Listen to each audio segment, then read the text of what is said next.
Hello, everyone, and welcome to another episode of Real Conspiracies, the show where we break down the occult symbolism and hidden messages in your favorite movies, and sometimes video games, and sometimes TV shows. We'll go wherever it takes us. I'm your host, PJ Williams, and joining me again to continue our series on John Carpenter's Apocalypse Trilogy is my sister, Elise. How you doing, Elise? Hi, I'm good. I'm so excited, to do number 2, the second movie. I know. It was so funny because it wasn't until we got ready to record the thing that I remembered that you hate horror movies. And I'm like, hey, you want to do this trilogy of horror movies with me? And you're like, yeah, sure. Yes, of course I do. Just like a trooper. You didn't even say anything. You just like went ahead and did it. So yep, we're doing it. We're talking about the Prince of Darkness tonight. We'll get into what it is and all that stuff. But how was the scare factor for you on this one? I told myself I wouldn't, but I watched this one by myself again.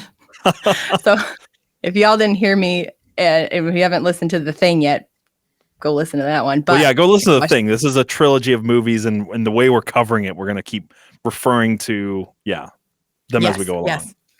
So it's been well established that I don't like horror movies, and that I'm a big pansy. But I watched this one by myself as well, and I had to go outside after I got done with the movie, and I was like, I swear, if there is anybody standing outside in the shadow, I'm gonna throw something at them. If I see a bug, I'm gonna freak out. This is probably the scariest of the trilogy, I would say. Yeah, I would say so. Like The Thing captures paranoia like no movie I've ever seen. The tension is amazing, and we haven't watched In the Mouth of Madness yet. We've been doing this on purpose. So and it's funny because we'll give our opinions of what we think from what we know about the next movie, and then when we get to it, it's like it's interesting. So we'll compare that. So we haven't actually watched In the Mouth of Madness yet. I hear this is the scariest one. This movie is atmosphere like bottled. It's just it's like you can't even point to a lot of particular things, but just the atmosphere is so creepy. It's prevalent through the whole thing. It's just got a feel to it from beginning to end. Exactly. It starts right off at the beginning, and you're just gripped in this tension and fear the whole time. I mean, it's a great climactic ending where you're really on the edge of your seat, or at least I was. But you're pretty scared through the whole thing. Or at least I was. It's a good one. So we'll get into what this is. We'll break down the occult symbolism. This is probably going to be a long show, because holy crap, my notes are usually not this long. I have a lot of notes. Yeah. So if we miss stuff, it's based on one of two things. Either my notes are too long and I just missed it, or two, I watched this movie twice this week. Like when I say watched, I mean like paused and took notes and went back but I watched it through twice with all of that going on, and I just really try to soak it in, and I feel like I probably am still missing stuff. There's so much here. But what this is a 1987 American supernatural horror film. It was written, co-scored, and directed by John Carpenter. And it stars Donald Pleasance, Victor Wong, and nobody else of note. Nobody else. No, I mean, usually you'll talk about Jameson Parker, Lisa Blount, however you say her name. There's a couple other people. I mean, obviously Alice Cooper was a kind of a selling point. He gets talked about a lot, but he's not like a big part of the movie. No, not to say he's not. He like represents the bums or whatever, but like it's more of a name drop situation for him. And the reason I made that joke about who cares is because like you and me were talking about this, but we don't even remember the names of half of the people. It's not like The Thing where you just naturally know who everybody is. They're talking to each other. Like, yeah, McCready is this guy and Childs, and this one it's like we said it with The Thing where like the characters don't matter. This one capitalized on that. Like the characters literally don't matter. Donald Pleasance is fantastic. Victor Wong is fantastic. They stand out. But even Donald Pleasance's character doesn't get a name. He's just called Priest. They literally don't give him a name. Yep. He has no name. Yeah. And I started making up nicknames for all the characters. Because so we're just going to call them mostly by nicknames for this. Because if you've seen it, you'll know who we're talking about. Yeah, for sure. So this is the second installment in the Apocalypse trilogy. The first one is The Thing, then Prince of Darkness, and the third one is In the Mouth of Madness. Before we did this, I'd heard people say, "Oh, In the Mouth of Madness is based on Lovecraft."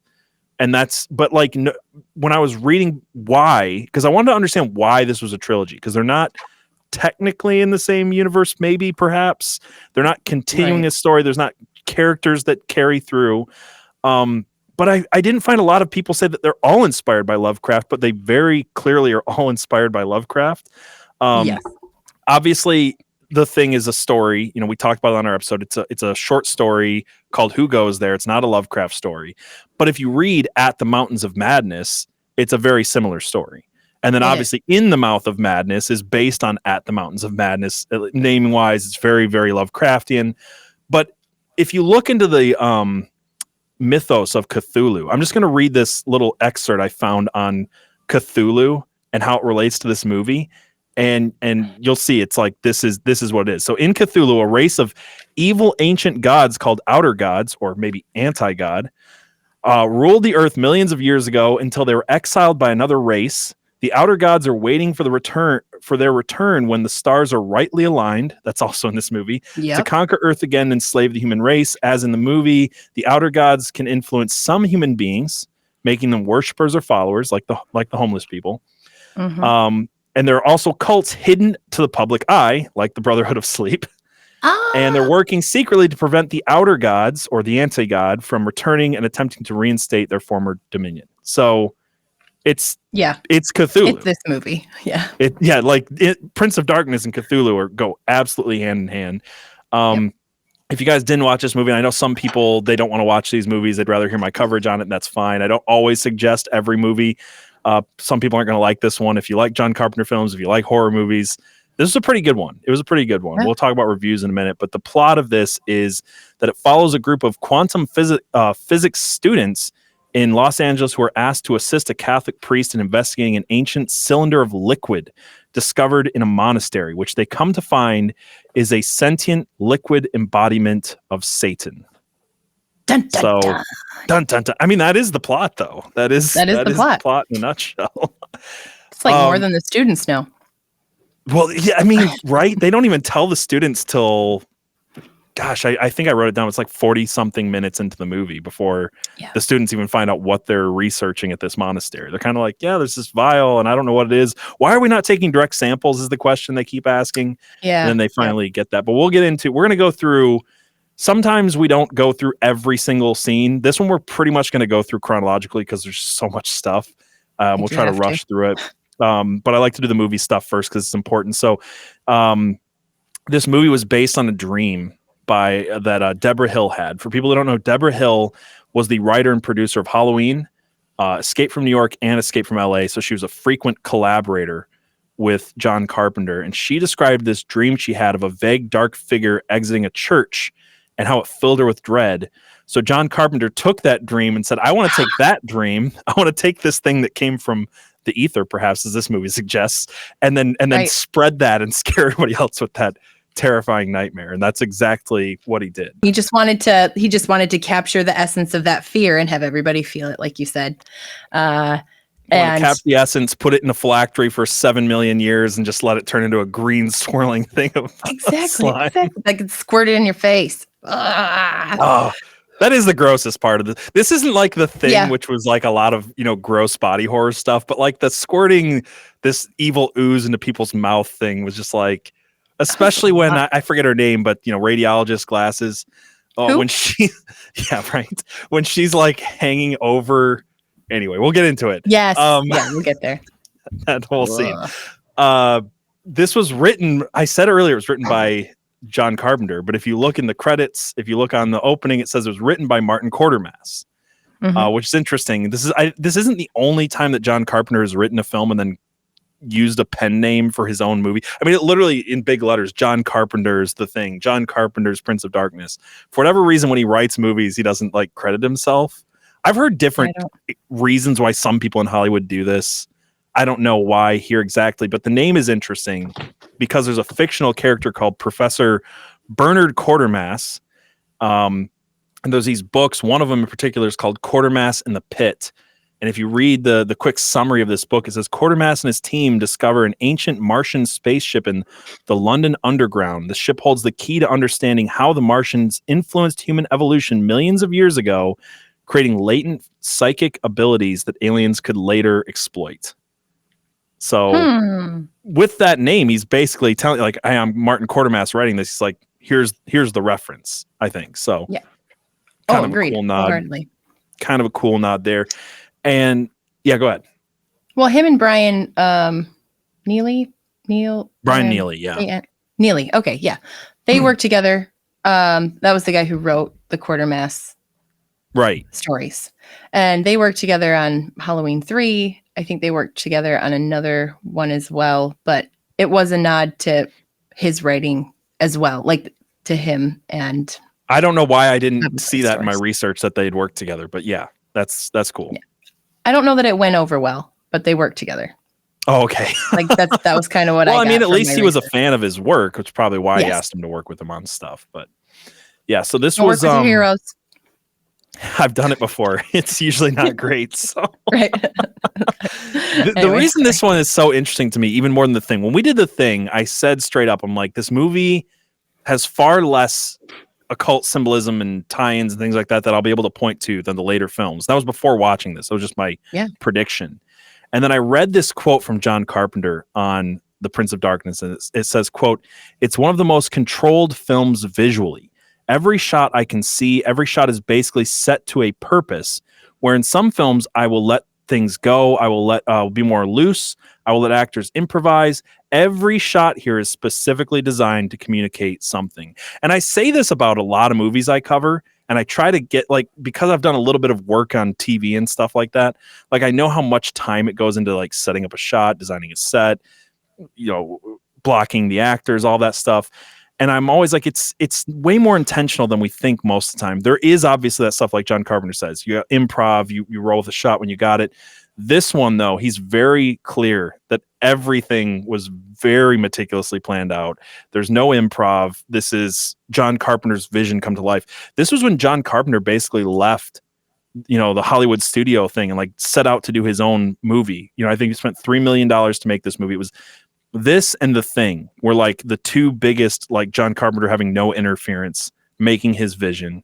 The Thing is way more popular than this movie. But that's what it is. So that's why, to me, is like covering this from a symbological angle, a cult angle, looking at what is really going on. Like you can just see in the quotes from John Carpenter, like everything was intentional.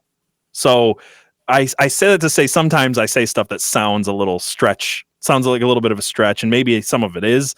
But then when you see the director say that, you're like, maybe I'm even still missing stuff that he put in there intentionally.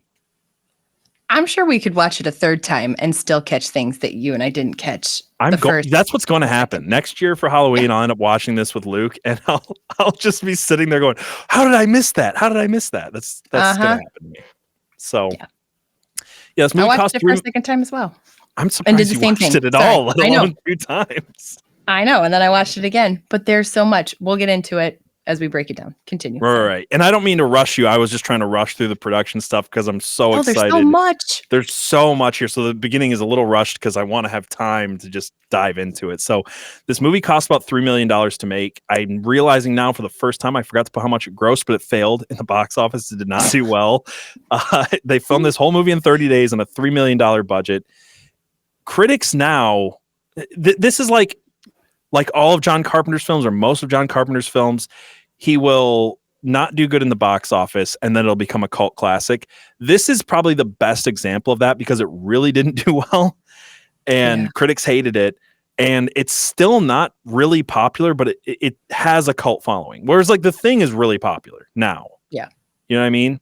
This movie, I didn't even know it existed until I heard about the Apocalypse trilogy. When I was looking up In the Mouth of Madness, I already liked The Thing.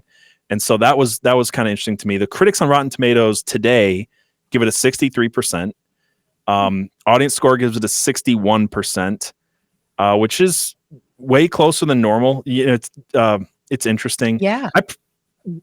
I mean, what do you think that's fair? There's so many things I like about this movie.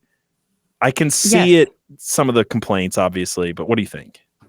Yeah, I can see the complaints. And I liked this movie, but I also was looking for things in this movie. I don't know if I had gone into it just it does make it more fun though, doesn't it? It does make it more fun because I was like, there's so much here, but if you're not looking for it, you can easily just blow right past so much stuff. So I get it. But at the same time, I really liked it, and I don't like this. I think to the average audience, 60% sounds Sounds accurate. about right. I would agree with that. I would say if you understand some of the stuff, it's really cool. It is a fun. Yeah. I mean, like separating what this is, which is everything I hate. Like on a Yes. propaganda level, on the ideas level, from just like the movie as art.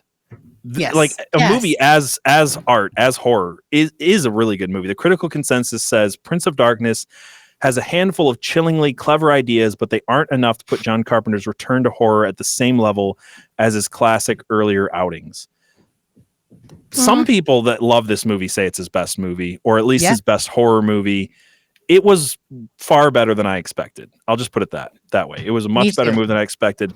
I want to read some of these reviews because I want to get into like why people initially got it wrong and why some people I think still get it wrong. So it had mostly negative reviews, but I found one positive one. So in this review for the Washington Post, Richard Harrington wrote, quote, "At one point, Pleasance vows that it's a secret that can no longer be kept. Here's another. The Prince of Darkness stinks. It too deserves to be shut up in a canister for 7 million years." I disagree, but that's a really funny review. That was well done. That was well done. I don't agree either, but that was funny. Yeah. Liam Lacey in his review for the Globe wrote, quote, there is no character really worth caring about. No sympathy to any of these characters. The principal romantic couple, Jameson Parker and Lisa Blount, are unpleasant enough to create an unfortunate ambivalence about their eternal destinies. Which is funny because this review, 100% agree with. But that was the point. I think that's what I'm getting at, is he missed it. And we'll come back to that idea that the humans don't matter. Yep. But like the big complaint you get from people is these characters don't matter. Like there's no human element. Nothing plays out with them. You don't care if they live or die. And that is quite literally the idea. So I think John Carpenter nailed it and people misunderstood it, is kind of my take on that. Agreed. Yeah, so Nigel Floyd in Time Out gave this a positive review, the only one I found. It's from back then. And it says, calling Prince of Darkness engrossing and adding the claustrophobic terror generated by fluid camera work and striking angles leads to a heart-racing climax. So, yeah. I would agree with that. Not to dwell on this, but yeah, that is the point. I was just wanting to talk about the characters. A lot of people said it was lazy writing. It's like, no. Nope. Well, especially when you watch this in the trilogy and you watch The Thing and you realize that, like, in my opinion, in The Thing, it was supposed to be more of that, but they had two big problems. One was studio involvement, and two was Kurt Russell. Right. Kurt Russell was too likable, and it wasn't like, even in the way that he directed and wrote it. It wasn't trying to make, like, we pointed this out in our episode. Like, he literally kills a guy that was not, he kills an innocent person on screen. He kills dogs on screen. Like, things that you would normally make you hate this person or not like them or make you at minimum like ambivalent to whether they live or die did not work on Kurt Russell because it's Kurt Russell. So if without Kurt Russell, the Thing would be the same way. You wouldn't really care about the characters. I mean, they were way more likable, but there wasn't as much of like there wasn't like subplot of what's going on behind the scenes and how am I going to grow from this experience. There's none of that stuff. So no. This movie sets up one and then just forgets it, which I thought was kind of hilarious. Wait, sets up what? It sets up one of those things of like, I was going to bring this up later, but we'll talk about it now. So it sets up this thing where the love interest, Brian and Red, we're just going to call her Red because I never remember her name in the movie. Yep. Redhead chick, Lisa Blount. They are sleeping together and he says to her, like, who hurt you? Who gave you this high opinion that you have of men? And she's like, well, maybe I'll tell you in the future. Just nothing. There's no like character development between them. It just kind of like they hook up and then it kind of matters almost for a second at the end. And then it completely doesn't matter. And then it really doesn't. Yeah. You know what I mean? It doesn't have one of those like, I don't want to say Chekhov's gun, but like it sets up something that you expect to be resolved. And it just is not resolved. Nope, not at all. She just shuts down every opportunity for character development. Like she's also just really cold and kind of, She's a scientist. Yeah, I guess. But that's because what I was going to talk about next, this ties perfectly in, is the theme. The theme here, as we said in the thing, and as will be the case in the Mouth of Madness, is nihilism. There's a very nihilistic tone, the idea that humans don't matter, the idea that at the end of the day, we're kind of screwed by these cosmic horrors. They're just so we're ants to them, and like that shows up in this movie quite literally in the symbolism. Yeah. Yes. So without beating a dead horse, we talked about this a lot in the thing. Nihilism is the thing. I brought up in that episode this concept that ties in called alchemical coagulation. And in alchemical coagulation, you basically have three things that you do that brings about a change. And I went through this in the thing, and it's dissolution, purification, and coagulation. You could kind of think of this like synthesis, the whole Hegelian dialectic kind of thing is in there. But when it ties into nihilism, when it ties into the kind of gnostic / atheism that comes through in these movies, you get like a deconstruction of the faith, which is absolutely happening in this movie. You get the the embodiment of chaos and despair, and then you get the order out of chaos. You reconstruct yourself with a new self-created foundation, or the Luciferian self-empowerment. Very much like I said that about the thing. This movie, it was like on the nose. Like that is literally what happens to the priest character in this movie. Yes. If you know what you're looking for, Carpenter isn't subtle at all. And if he really wants you to see it, I brought this in my notes for later too. But if he really wanted you to see it, he repeats it. Don't worry. Some things he'll repeat for you a few times, 3 to be exact. 3. Okay.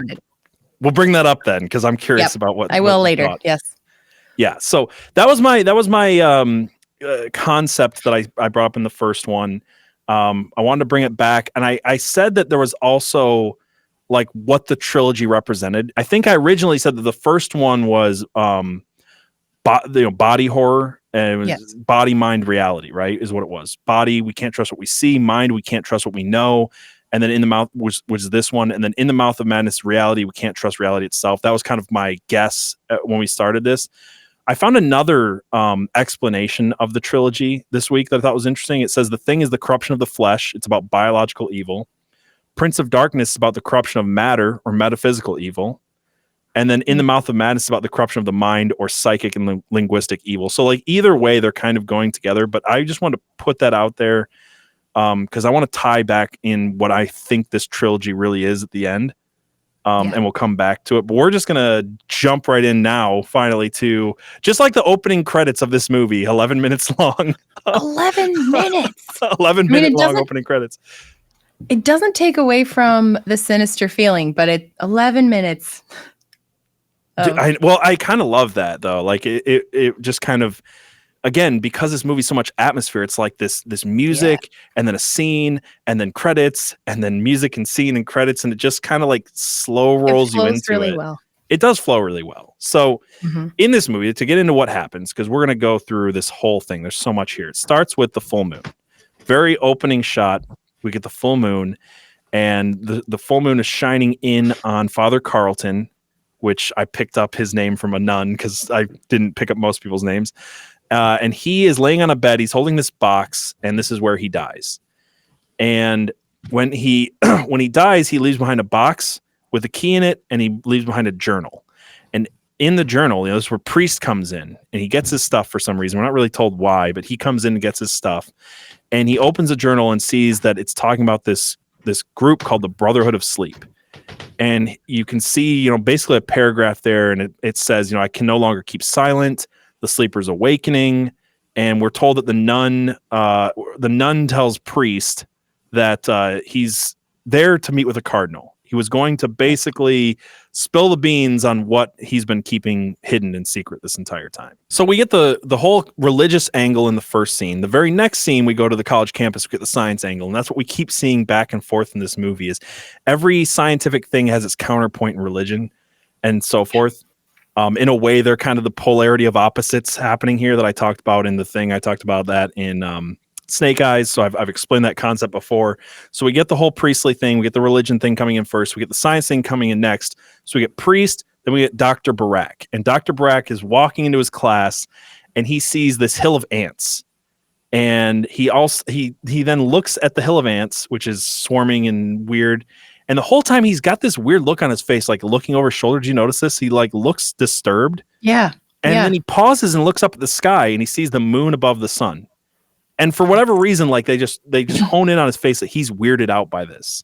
There's something, some symbol we're supposed to recognize with the moon and the sun that they're making really obvious. They show us a bunch of times. A lot of people say that this is a throwback to 2001: A Space Odyssey, where the human ancestors watch a very similar alignment between a crescent moon. Which, okay, did you notice that too? It looks like a crescent moon all the time until we get to nighttime and it's a full moon. Yes. So I wondered if it was trying to tell time, but it didn't. That doesn't add up. I was trying to I just wonder if it had to do with like the whole idea that like what we know about reality is kind of wonky, because that's the speech that Barack gives next. But if you look at this, you've got the 2001: A Space Odyssey, you've got the crescent moon and the sun above a monolith prior to them being evolved by the monolith. That's what a lot of people say that it's a reference to. But like I say, a lot of times when you see a symbol in one movie and you see a symbol in another movie, it's not always particularly a callback to that movie as much as they're just using the same symbol, right? Which is the union of opposites. It's the idea of as above, so below. This is what this represents. The masculine, the feminine, with the sun and the moon as well, right? And all of that. Yes. Yeah. It's the union of opposites. It's the same thing that we're seeing between religion and science. It's the union of the opposites coming together. So we're seeing the sun and the moon come together. It's the same symbol. And again, that also is this as above, so below thing, which I kept finding that throughout this movie, like over and over and over again. This whole hermetic principle of as above, so below. We'll come back to that. And then we get this lecture from Dr. Barack. And this was such an interesting, like, opening kind of speech for a movie. He's talking about, throw out what you know about reality. What were your thoughts on this scene? I was fascinated by this scene, and I was like, is this what a quantum physics professor would probably? But some people were like, he's giving 101 to a bunch of people who are in their doctorate program. Yes. It's like, yeah, I get that, but we're the audience. We're 101 students, It's so for us. It's for us. It's for us. Yes. Yeah. But in that scene, he says, I'm trying to find where I wrote it down or put it down. The line that is repeated. The one that you said repeated 3 times? There's a couple of them repeated 3 times, but this one is one of them. Common sense breaks down at the quantum level. Subatomic level. Subatomic level. Yeah, that's right. They do say that a couple. I noticed it at least twice, but it's probably 3 times. Red says it, the professor says it, and then another chick says it in the classroom. Not this time, but the next time they're in the classroom. Oh, that's right. She does. Mm-hmm. Like it kind of fades out. Fading out. Yeah. Yeah. Okay. So that's one that's repeated 3 times. I was like, okay, got it. No, I thought this was a great way to set it up, though. Like, hey, you want to know what this is about? Professor's going to tell you what this is about right here. Right. There are so many concepts that he touches on in that first lecture, right? So you've got time. We think of it as an arrow, which I know we'll talk more about that later. Aging, all of that stuff but it's talking about he's basically saying you think that cause comes before effect. You think you know. He's talking about retrocausality, which I just talked about on Snake Eyes, which I did not know was going to be in this movie. There's a lot of like synchronicity between stuff I was researching before I watched this movie and then stuff that showed up in this movie, which really weirded me out. But that was one. It's very much about retrocausality. They bring this back in the end with the tachyon stuff. Yes. They talk about how reality itself doesn't make sense. We're going to throw that out. We don't actually know. At the subatomic level, things are weird, and we get an answer to why things are weird, at least in this movie. Why it's weird at the subatomic level. Their answer to that. Yeah, which we'll get there. But that was my biggest thing. I was like, this really sets you up if you're paying attention. So it's got just enough of like the weird quantum physics stuff in it to get you really hooked. And I think John Carpenter, some people criticize him that it was like shallow, like I said. And he's like, yeah. But like, I'm just trying to give people the atmosphere and the ideas.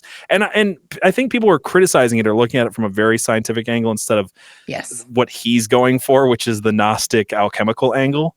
And we'll get into that because I think he actually sets up everything he needs to sell the gnostic idea, which is in this movie blatantly, and a lot of like alchemical symbolism.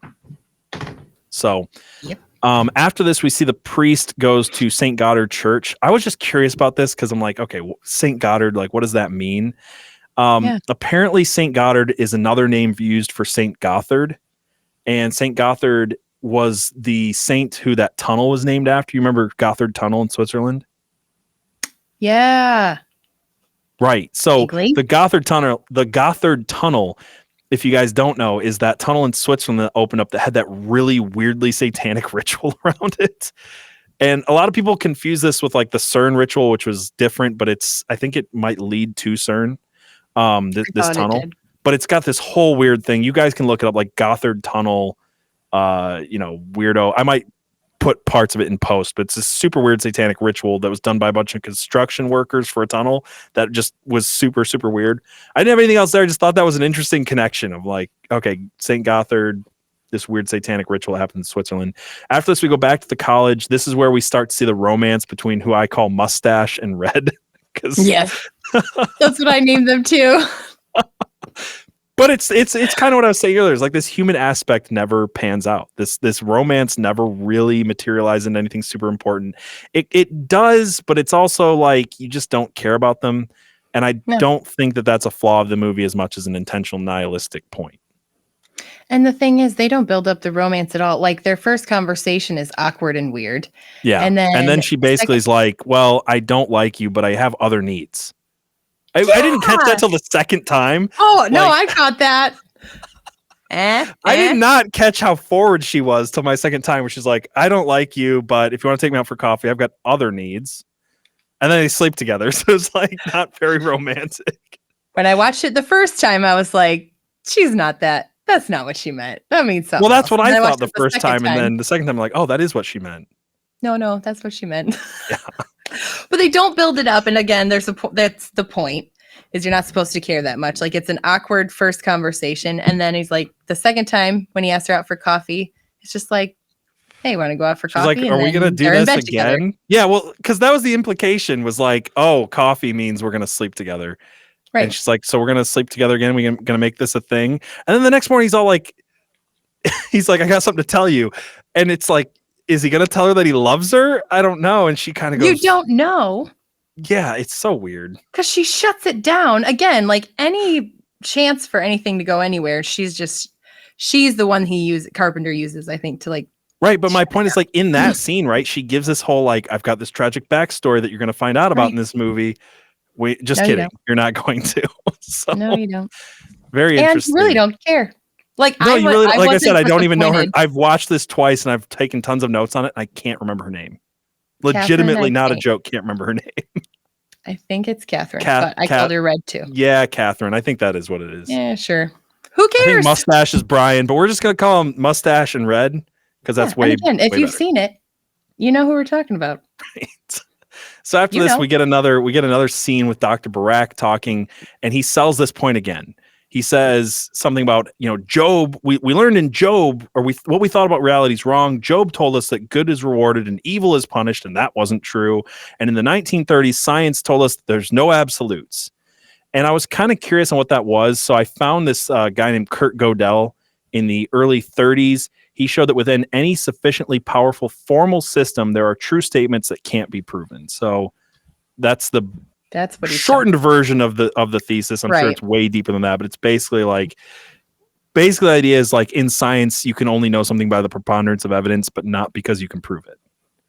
And so that's where we start getting this idea of like, well, that it's kind of where theory becomes like biblical fact to science at this point, where it's like, well, it's a theory, and now we've just accepted that there's no truth, and therefore, if the theory is popular enough, it is truth. And Pope Fauci will come down and make you say 10 Hail Marys or something like that. Whatever he's feeling at the time. Right. So we get that set up again. We get religion mentioned right along science. Religion doesn't have truth. Science doesn't have truth. He says the order in the universe is not what we had in mind, and logic breaks down into sub-microscopic scale. Is the line that's being said as the scene fades. It's chaos. Yeah. It's more the idea that chaos exists in the quantum realm, in the subatomic. And so we get that idea again and again. Right. right? Chaos is the foundation. It's said Yeah. explicitly later, but like they're setting it up in a very interesting way. So True. to continue this idea of science religion, the next thing we get is they see Barak's, got someone at his door who's like a nun, I think. The nun. And they're talking about, he's like, oh yeah, Barak did those debates on the BBC with that English priest. And so maybe they're going to do another one of those, right? And so you get this idea that Barak and the priest know each other from being enemies, like debate enemies on the BBC, right? Yeah. And the very next scene, we get into Barak's office, and the priest is saying, "Hey, you've got to help us. Science and religion have to come together." And in my opinion, like this is the alchemy concept of like, science. All of the sciences came out of alchemy, and alchemy was a religious ritual practice. And this movie keeps showing again and again that like, that was when we were closer to the truth than we are now, and that we need to go back to some kind of like alchemical scientific religion thing going on, and that the real truth has been hidden from us, and the alchemists kind of knew it. So like that's the concept that I got there. Oh, that's yes. I mean, there's literally there's a big alchemical symbol in this movie later that, and an explanation for it that basically says this. Basically says when science used to do black magic rituals, that's when we knew stuff, is kind of what's said at the end of the movie. Yeah. So exactly. It's a quick line that Red gives, but that is like the intention of it. Mm-hmm. Absolutely. Yeah. After this, we get Mustache back in his dorm room. And this was weird to me. We just get like this TV and it's showing a supernova. He's playing with cards because he's got this whole thing with cards. This whole thing with cards. Yeah. He just loves it. He's not good at it till like the one scene, which is the one scene. I'll bring it up then. Okay, we'll bring it up then. All right. Yeah, I guess. So Mustache is playing with cards, and then it shifts angles, and you see the TV is just like takes up everything because there's literally a supernova exploding on the TV to the side of his face, and it's just saying, "Hey, light from before man walked the earth is just now reaching us." Yes, and that's another foreshadowing of something that existed before us is just now reaching us. Yeah. And just to sell that point home, the TV's literally full of ants. Yeah. Which he doesn't notice, but hey, whatever. Which I was thinking the same thing. I'm like, how do you like? There's like 100,000 ants like crawling out of your TV. Like you think you might notice. Like one might land on a card. I'm just saying. But again, if you know what Carpenter's doing, he's not subtle. Right. Like, hey, this supernova is a big deal. So here's a bunch of ants. Pay attention. Right. Well, I mean, because like, let's get into it. Like this spoiler central. The ants are literally, we find out later, are literally being controlled by Satan. The ants are the first thing that he's able to control with his mind. So we've literally got the ants in the TV literally being controlled by Satan while it's saying, hey, something from millions of years ago is just now reaching Earth. Hint. Yeah. It's a pretty obvious hint, but it's an interesting one. After this, we get some backstory on the Brotherhood of Sleep. This is where Barak and Priest are like entering the basement, and he's kind of giving them this backstory that the priest who died, Father Carlton, was a guardian priest. He was from this Brotherhood of Saints. Their very existence has been kept secret from the church. The Pope doesn't even know about them. They can do whatever they want. And I was going to go deeper into like secret cults within the Catholic Church, but there's no time in this episode other than say that's a whole episode in of very interesting concept that there's a lot of stuff there. But he's saying secret sect within the church, secret gnostic sect within the church. Just to give you guys what I'm talking about, around 1100s, the Catholic Church killed the Cathars, and then mysteriously a bunch of the Cathars were early Gnostics. A bunch of the Cathars' ideas started making it back into the next pope. So like there's some ideas there that this has happened. Gnostic cults within the Catholic Church. So they descend into the basement. This is kind of symbolic for descending into the underworld. They find a vial and a book. And these are kind of like the two big things going on here. And I want to talk about each symbol a little bit. So the vial, to me, is the phylactery. If you guys don't know, a phylactery is it's a vial that holds the spirit of a dead magic user, a lich or something like that. So like green swirling around it, you get this whole like green is usually necromantic power. There's a lot of different stuff in alchemy about green being a spiritual alchemical thing. I think they call it the green lion with the green dragon. Yes. So there's a lot of stuff there with that. It's been mirrored, like I said, in Dungeons and Dragons with the idea of the Lich is where you get that. And if you guys watch the movie Anastasia, that's literally what Rasputin's carrying around is a vial that looks exactly like this, full of a green swirling spirit things. And then we get this book, and they say that the book is written in Greek, Latin, Coptic, and numerology, which I found interesting. Is like Greek, Latin, Coptic, and they're like, there's a lot of numbers in here. Numbers. Yeah. The equations, is that what it's referencing? Yeah, Like they're the Red was Latin working on? equations that they're talking about. Yeah. Yeah. Which Okay. to me is interesting because, again, if you know things about the occult, they have Greek origins. They've got Latin origins. They've got Coptic. They talk about the secret Gospel of John, which is old Coptic Gnostic text, things like that. And then numerology. And it just, I know I say this a lot on my show, but it's like, as dumb as some of the numerology stuff sounds, when me and other people talk about it, the more I study the occult, the more I'm like, oh no, they are obsessed with numerology. They've got their magic squares. They've got their weird ways of coming about these numbers and their own traditions. They've got the numerograms.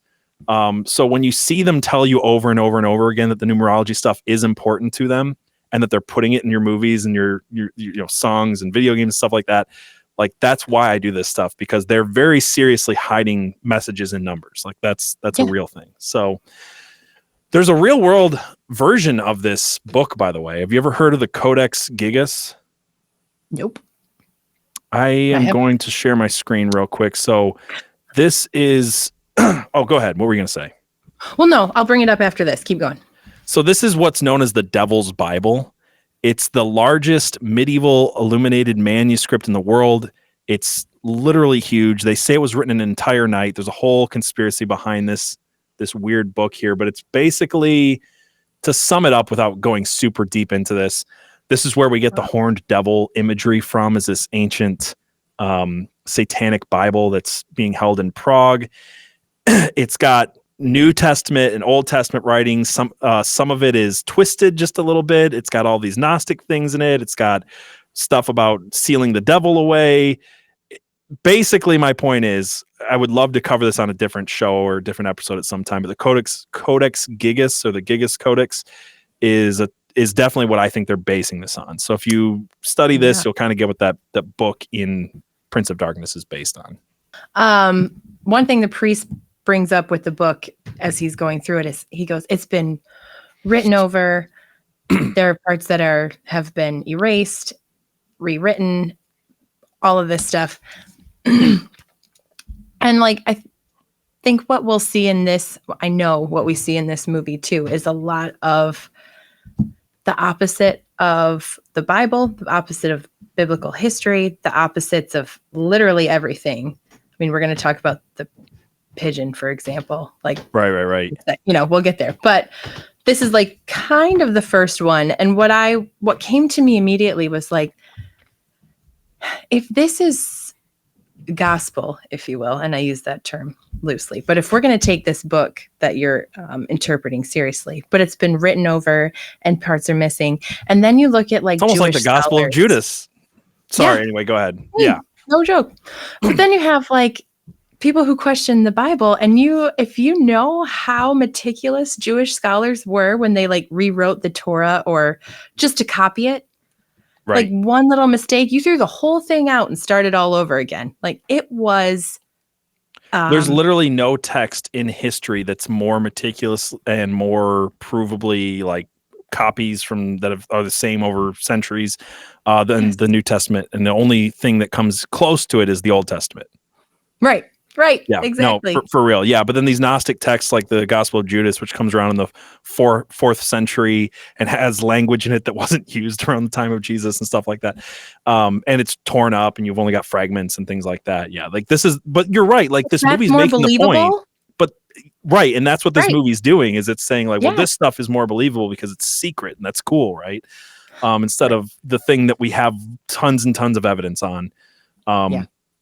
Which is interesting because that makes the Gnostics way more, you know what I'm saying? Like this movie, and a lot of people are like, oh, well, science and, Christianity hates science. And it's like, where's the science? Where's the history? Anyway, it's I don't like the fluid science that just fits your agenda. Right. Yeah. Anyway, that's not what this is about. We'll go there. No, it was a good point though, because they're just taking this thing as absolute gospel, and it's because it comes from a secret sect. And I think that's what a lot of this is pointing to, is like, if it's secret and it's hidden knowledge, then like the intrigue there is so important that we just overlook, like, well, hold on, hasn't this thing been scribbled over like a ton of times? Like, how do we trust my this? coffee on it. I think that's what it says. Like, I don't know. Then the people who do question some Filipino girl could translate the whole thing in like 5 minutes, and that's how translations work. That's how translating works. She has no references. She just sits there and like, this is what it says. Whatever. Yeah, it's in like 4 different languages. Yeah. She knows it all. Yeah. Is that a racist joke there somewhere? Anyway, keep going. Because she's Asian, maybe. Yeah. As the movie keeps saying. I thought that joke was funny. For people who don't get that joke, when he's like, you could pass for Asian, it's because she's Filipino, and some people make that joke about Filipino people, like, kind of Asian, but maybe not. That was the joke, but I thought it was pretty funny. So, so we get this. We get the phylactery. We get the vial and the book. And after this, we come back to the college. And we get this really weird conversation between real Asian and Red. I actually know his name. It's Victor. Oh, you called him? Victor and Red. And this one, I have nothing that interesting to say about this, other than a week ago, I was randomly listening to a podcast on spontaneous human combustion, because I've never learned about this before. It's a concept I know of, and I was like curious about the validity of it. And I was listening to this podcast, it was Mysterious Universe, and he was talking about like, this is not like, people can't explain it, but it doesn't mean it's like fringe, as in maybe it exists, maybe it doesn't. Like, it actually does happen. Yeah. It really does happen. And, there's all these ideas why. One of the ideas that he got into was that there is a subatomic particle that is lighting people on fire. I'm doing a bad job of explaining it. But my point is, in this movie, like, I listened to that podcast, never done research on spontaneous human combustion before. The next day, a friend calls me randomly and goes, do you know anything about spontaneous human combustion? I'm like, that's such a weird synchronicity. And then I watched this movie the day after that, and Victor just randomly goes, do you know anything about spontaneous human combustion? And like, that's it. That's the only reference to it, other than maybe the idea that I said that there's some people believe there's a subatomic particle that's responsible for it. So maybe that was the point. But like, just a personal synchronicity to myself, found it very weird, stuck out to me. That it came up 3 times. 3 times in 3 days. Of like the most random conspiracy theory of all time that no one talks about. Right. It's not even a popular one. That's literally what Aaron was saying on Mysterious Universe. He's like, nobody talks about this anymore. I haven't heard about this in like 20 years. It's true, but it's fascinating. And yeah, I think Victor's point kind of was like, all of this is crazy. Yeah. Doesn't, Yeah, and then she answers him by bringing up Schrodinger's cat, right? Which I thought was a weird transition. Like, I legitimately think that this is where people are complaining that John Carpenter's like, can we just get a bunch of cool sounding quantum physics stuff in this movie? Yes. And this is that scene where it's like, how many cool quantum physics things can we fit? But there's something weird with the Schrodinger's cat. She says, quote, only when we open the box and observe does he materialize into reality. And she doesn't say the cat or it. She says he. No. So again, that quote is, only when we open the box and observe does he materialize into reality. So that's another foreshadowing moment. It is. And I even put that in my notes as a question. This is probably too early for this, but I don't care. I put it in my notes as a question, like, if they hadn't have gone, would anything have... I know that the priest who died... That's the Schrodinger's cat concept, though. And I think that's exactly what the movie's saying. Yeah. So... that they're giving it power. All that. They're giving it power. There's also this concept that is somewhat related. I don't know how far I want to go into some things. Again, I apologize that I'm rushing. I apologize that I'm rushing you, and I apologize to the audience that I'm rushing. It's because there's so much, and we have some crazy interesting stuff to get to, and I don't want you to get bored, and I don't want this episode to be 5 hours long. So, forgive me for my rushing, but there's this occult concept that came up in my research with the link between quantum physics and the occult and alchemy and stuff like that. And there's a lot more connections there than I am going to get into right now, other than to say that the way that John Carpenter's talking about quantum physics, the concepts he's using, some of them predate like modern science to alchemical concepts to hermetical principles. So one of them is this occult law of correspondence. This is the second of 7 hermetic principles described in the, I never remember how this is pronounced, Kabbalion. Sure. Anyway, Kiba, whatever. Yep. Where the hermetic principles come from. Sorry for not remembering how to say that word. The second law of 7, the occult law of correspondence, is shortened to as above, so below. That is where that comes from, right? And that law is basically that what happens in the cosmos happens to us. Some people have described that law of explaining how reality is a dream shaped by our observations. So some people, and I don't even mean just like occultists, like some scientists will say the occult law of correspondence was the earliest concept for things like Schrodinger's cat, things like spooky action at a distance. Makes sense. So when he's bringing up these quantum physics ideas and there's all this occult stuff, it's like, in a way, because the movie's literally making the case that the way that we understand science, there was ancient occult orders who understood the science long before we did. Victor at one point literally says, we didn't have differential equations 2,000 years ago, and this text is 2,000 years old. So that point is being made in this movie, and that's why I bring it up here, is like the as above, so below principle of hermetic principles is quite literally a quantum physics principle, and that's the other thing that I think he's getting at with the Schrodinger's cat comparison. Yeah. So that after this, we get the weekend getaway, where all the students are going to spend the weekend at a church to solve the mystery of the ooze. I love this. I love the concept of this movie for that reason. They're like, we have like 48 hours before Satan like breaks his container. Let's just get a bunch of people from the college, like students, and let's just get them to work overtime and figure this thing out. Exactly. Let's get all these kids in here to figure this out, and just with extra credit. You know what you're going to get at the end of this if you live? Extra credit. Isn't that great? Yeah. Oh my word. Yeah, what are we doing? You'll find out when you get there. Maybe. And then maybe not even then. I'm just going to give you tasks, and then eventually we're going to have to tell you the crazy stuff. So we get them in there, then the demonic hobos start really showing up, right? And they're covered in ants. They've got bugs in their meat, and they're like eating, maggoty things and stuff like that. I don't know how deep you want to get into this, but there's a parasite theory that I talked about a year or two ago. There's this really schizo paper that was written. I don't even remember where it's from. Unintended? I didn't even think about that, but you're right. There's like a whole schizo thing with these hobos in this movie. There's this really schizo paper I read that was basically making the case that demonic oppression comes from having like worm, like basically like tapeworms and things like that can become possessed by lower spirits, and that when you ingest them, when you get things like toxoplasmosis and tapeworms and all this stuff, and it was talking about how more people have like parasites living in their bodies than they think, and that they become demonic possessed, and that those things oppress you. Like, I just thought that was interesting because these hobos are quite literally eating the demonically possessed ants and bugs and then becoming demonically possessed themselves. Yeah, that is fascinating. Yeah.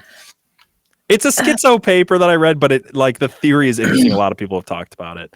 I'm not doing it justice because I have to gloss over the theory so quickly, but and then so I don't know if this is a good time to bring it up, but the bugs obviously are easier for the ooze, so I'll call it right now, to control.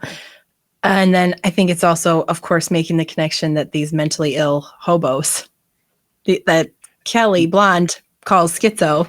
Yep. I don't know if we want to talk about this now, but maybe it's because they ate the bugs. Maybe it's because they're desperate and they ate the bugs. I don't know, but don't eat the bugs.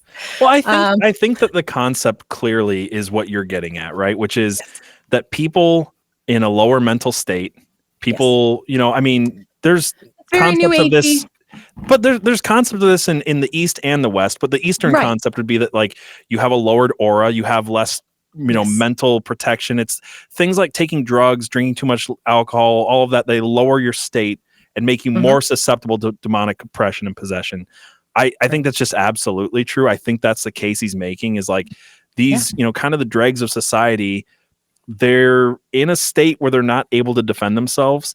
Yep. Dude, some people literally, I read articles about this. Some people were so mad at this, like, you know how everybody retro hates movies, like, Yes. oh, they weren't woke back then. They were mad that this movie was basically making the case that homeless people are mentally ill and therefore susceptible to demonic possession. And I'm just like, that's just true, and two, like, isn't this the whole idea of why we want to protect people who are, more susceptible to things? I mean, that would be almost as offensive as saying that, like, women are physically weaker and men should protect them. I'm done. No, I gotta go. Like, maybe the mentally ill people in our society shouldn't just be left on the streets to eat garbage. Like, maybe there's something that we could do that's better than that. Right. Weird. Yeah, but no, people were like, you noticed it, but other people noticed it too, and those people were like woke leftists with blogs, unfortunately. Oh, of course, yeah. And I'm over here like, oh, look at the connection between bugs and mentally ill. It's the same. That's not what. Well, it is. I mean, the whole movie seems to be making that connection of like, not to say that homeless people are lower life forms, but just more susceptible. Like there's less blocking that from coming into them, right? Exactly. Yeah. Because less of their mind is there. They have less control of themselves. The thing is, nobody in the church really seems to be affected, except by the dreams, of course. And they're not really affected. I mean, the priest says he feels it. The professor says it too. But it's not something that changes them until it literally hits them in the face. Their mouth. Yeah. And changes them. So the hobos who are further away, I'll just keep calling them the murder hobos, zombies. The murder hobo zombies. Yep. Alice Cooper and the murder hobo zombies. Yeah, that should have been its next band, but yeah, whatever. Anyway, so they're there outside the church watching everybody enter, right? Mm-hmm. That's where we're at. I was just after this, we get the concept that's already been set up a couple of times, and it's finally told to us. The priest is talking to Barak, and he says he lives in the smallest particles. He lives in the sum of its parts. Like, literally, he's talking about the ooze. He's talking about Satan, and he's saying, the smallest particles of us, these things that are breaking common sense at the subatomic level, they don't make sense. They don't make common sense at the subatomic level because they are the essence of evil. And then he links it to the next thing. This is the line that a lot of people miss. He says, well, it's not just enough that it's in our subatomic particles. It's actually in the sum of its parts. This is the flesh is all flesh is corrupt and evil. This is the Gnostic message. Like, here it is. Exactly. Not just in the pieces, it's in the whole thing. And so that also connects back to the thing, right? And why they're the same. Yeah. Go ahead. Keep going. Just why I think they are in the same. That's why they are a trilogy. It's all the same story, if you will, with the Gnosticism anyway. Like in the thing, a piece of blood gets away from someone who's infected, and that blood. I don't think we even talked about this in the last one, but the blood like runs away, right? The blood itself moves and runs away. Yeah. Mm-hmm. So it's in the parts, but it is the whole. So anyway, it's the Gnostic message for people who don't know. Like, the basic concept that John Carpenter's making this movie and that the Gnostics make is that God created Satan. Satan created us. That's the way that John Carpenter was putting it in this movie. The way that the Gnostics would put it is that the Barbalos created Yaldabaoth created us. And because Yaldabaoth is an evil god and he created us, that our flesh is entirely evil. We live in a prison planet. We have to escape our flesh entirely. That is the Gnostic message, specifically by the Cathars and others like them. So that's coming through here. And then just to add to this Gnostic message, the next line is, well, you need to, he's talking to Barak, he says, you need to prove this scientifically. You have to find a way to tell the world what we in the church couldn't tell them. And Barak just looks at him, he says, well, you've already hidden it for 2,000 years. Yeah. And so again, it's the Gnostic message of the church has been lying to you for 2,000 years. All flesh is corrupt and evil. The God of this universe is corrupt and evil.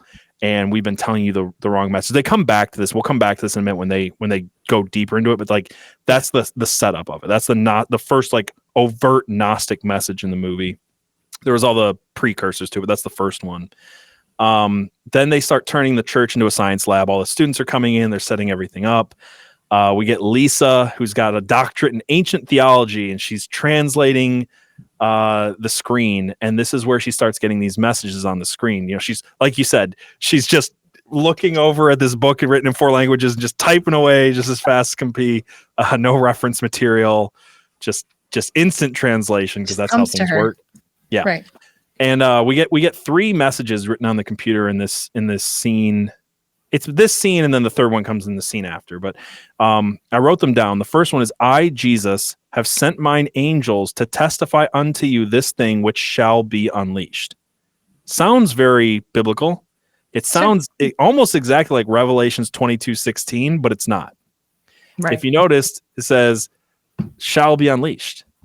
It's adding this concept. So what we're getting on these texts is that the Bible has it kind of right, but these secret texts are telling you what was written over and changed. I mean, what's funny, again, like you pointed out, this book that they're translating from has been written, changed, and stuff like that. We found very old manuscripts of the New Testament that are the exact same, 99.9% accuracy, actually, literally. And yet, like, the Gnostic idea is, well, those are not the real message. That this one that's been changed the real message. But it's been a secret. But it's a secret, so therefore it must be true because it's a secret. And so this is a perversion of Revelation 22:16. The next one says, Mystery Babylon the Great, the mother of harlots and the abominations of the earth. This is actually the quote from Revelation 17:5. It's like word for word. The one after that says, and the prince of darkness was himself sealed, that old life called the devil and Satan, which deceiveth the whole world. This is Revelation 12:9, but it's, again, changed and perverted. It's kind of Revelations 12:9, like halfway. So that's what we're getting, is this mixture of how much of the Bible is true and how much of this secret version of the Bible is the real truth. Is actually the real truth, right? Yeah, that's the message. True. While Lisa's doing this, Red is breaking down the numbers from the math. This is where they talk about the differential equations, that the math was ahead of its time. Again, numerology is very important to these people. I was going to do a whole thing about numerology in this episode, but I'm going to skip it. So just to point out that, like, they're making the case that the ancients, Pythagoras, whoever, they had secrets hidden in numbers, right? Yes. Numerology is important to them. Now everybody kind of descends into the basement is the next thing that I wrote down. This is where they all first start examining the vial, but they're not told yet what it is. And then there's that, I forget her name, radiologist glasses. Who? Susan. Yeah. Susan, radiologist glasses. Yeah, that's right. That is repeated 3 times. That's another one. 3 times? It felt more than 3 times because it's just like such a good punchline. I love it. It's so funny. Susan, who? Radiologist glasses? Such a good joke. Love it. It was one of my favorite things. So yes. Susan radiologist glasses, she says that this thing is sealed from the inside, which was a nice, like, kind of cool touch. I like that, like, horror element to it. She also says that they carbon dated this to 7 million years old. Right. I know people complain that you can't carbon date something to 7 million years, but they're making the case that this is ancient. I was thinking about, do I want to bring this up now or later? I'll bring it up now. Who knows? I have a theory, like, that these literally could be in the same universe, that they might more literally be a trilogy, because the thing is been sealed away on Earth for hundreds of thousands of years, is what they say, under the permafrost, and it comes like a voice calling in the wilderness, preceding the Antichrist. Like, am I making a stretch here? Because if you go by the canonical version.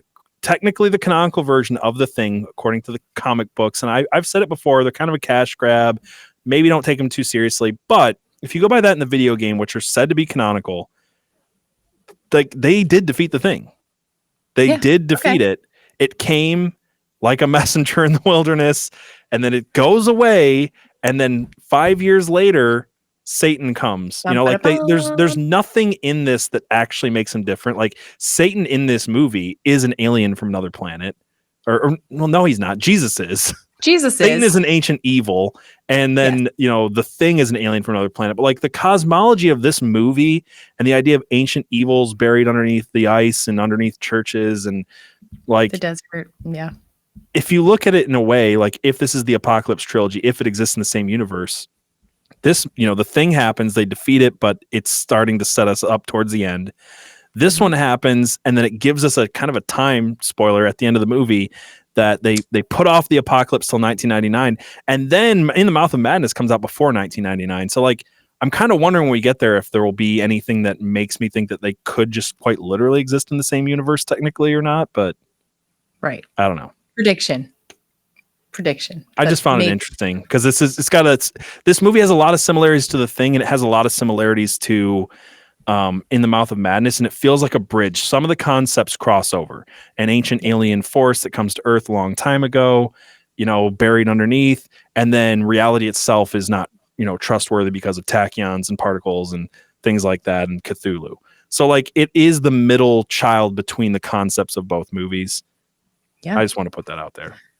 Well, I think we said it would be a progression, right? But right. I didn't realize until I watched this one too, and you said that. Like, it's not just a progression. I agree with you. I don't think it's just a progression. It is the same universe progressing towards the end. Don't worry, nobody's gonna make it out okay.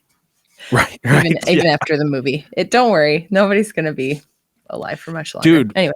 I'm realizing now that we're only at 30 some minutes into the movie with everything we've just described, because my notes are chronological and my next note says that 33 minutes into the movie, and I checked literally 33 minutes into the movie, you get a Tom and Jerry cartoon on Channel 6.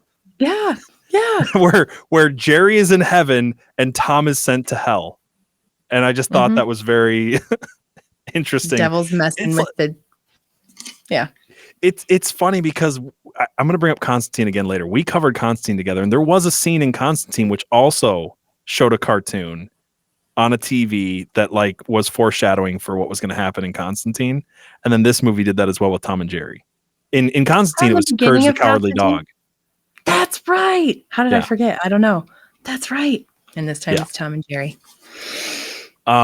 This is where they start noticing the schizophrenics outside. Kelly in this scene, I can't remember who she's talking to. I didn't write it down. It might have been Victor at that point. Yes. Yeah, Kelly's talking to Victor. To the real Asian. I won't say my nickname. Yeah. What's your nickname for? Now I want to know. Homo Asian? Funny Asian man. Oh, funny Asian. Instead of secret agent man. Funny Asian man. I say Homo Asian because there's a lot of jokes that he might be gay, and we'll talk about that later. So this is where yes, literally trapped in the closet at the end of the movie. This is where he notices the bruise on Kelly's arm, and what we find out later in this movie is that this bruise turns into a symbol that is what Red tells us is the astrologer's staff, and that this was used during the Middle Ages when science was alchemy and they would do black magic rituals for science. Like that's kind of what she's getting at, right? Yes. What's interesting is that there is no astrologer's staff symbol. I looked it up. It doesn't exist, but this symbol is a very real symbol, and the story behind it's really weird. So just briefly, because this is another one that would be a huge rabbit hole to go down. Oh, there the it is. symbol is from Blue Oyster Cult. It's on their first album, and it's on this album, their second album. It might be on other albums, but it's definitely on their first two. This is Blue Oyster Cult's second album, Tyranny and Mutation. Tyranny and Mutation. This symbol was created by a guy named Bill Golick. He was a friend of the band, and he literally named this album. He drew the cover, and he would like draw all of his stuff on like these huge paper scrolls. And he was this like weird artist dude that lived in this apartment and drew all this stuff in black and white on paper scrolls with all this weird symbolism on it, right? And so he's drawing this weird symbol. He bases his symbol off the alchemical symbol for Saturn or Kronos, the father of Jupiter or Zeus, like the father of Satan, kind of concept there. So he's got this alchemical symbol for Saturn that gets twisted a little bit into this symbol that's for Blue Oyster Cult. What's weird about this is that this guy, Bill Golick, is talked about by the band members of Blue Oyster Cult. There's one party where he was there and they took one picture of him, but no one knows where he went. and he supposedly went to Stony Brook. That's where they met him at, which is down the road from where H.P. Lovecraft grew up and lived, and where the H.P. Lovecraft Museum is. Like, that's where this guy supposedly comes from. But there's no records of him ever existing except for that one picture and the members of Blue Oyster Cult and the album art. But like, legitimately, there's no record of this guy before or after Blue Oyster Cult. He just existed, drew this weirdo symbol for them based on the Chronos, alchemical symbol, and then disappears from history. There's no record of him going to that school. There's no birth record. There's no death record. There's just, this guy just doesn't freaking exist. It's legitimately a huge mystery in like the rock and roll community. It's like a thing. That's insane. I thought it was super weird. I thought it was super weird. That's very weird. Yeah. That's beyond weird.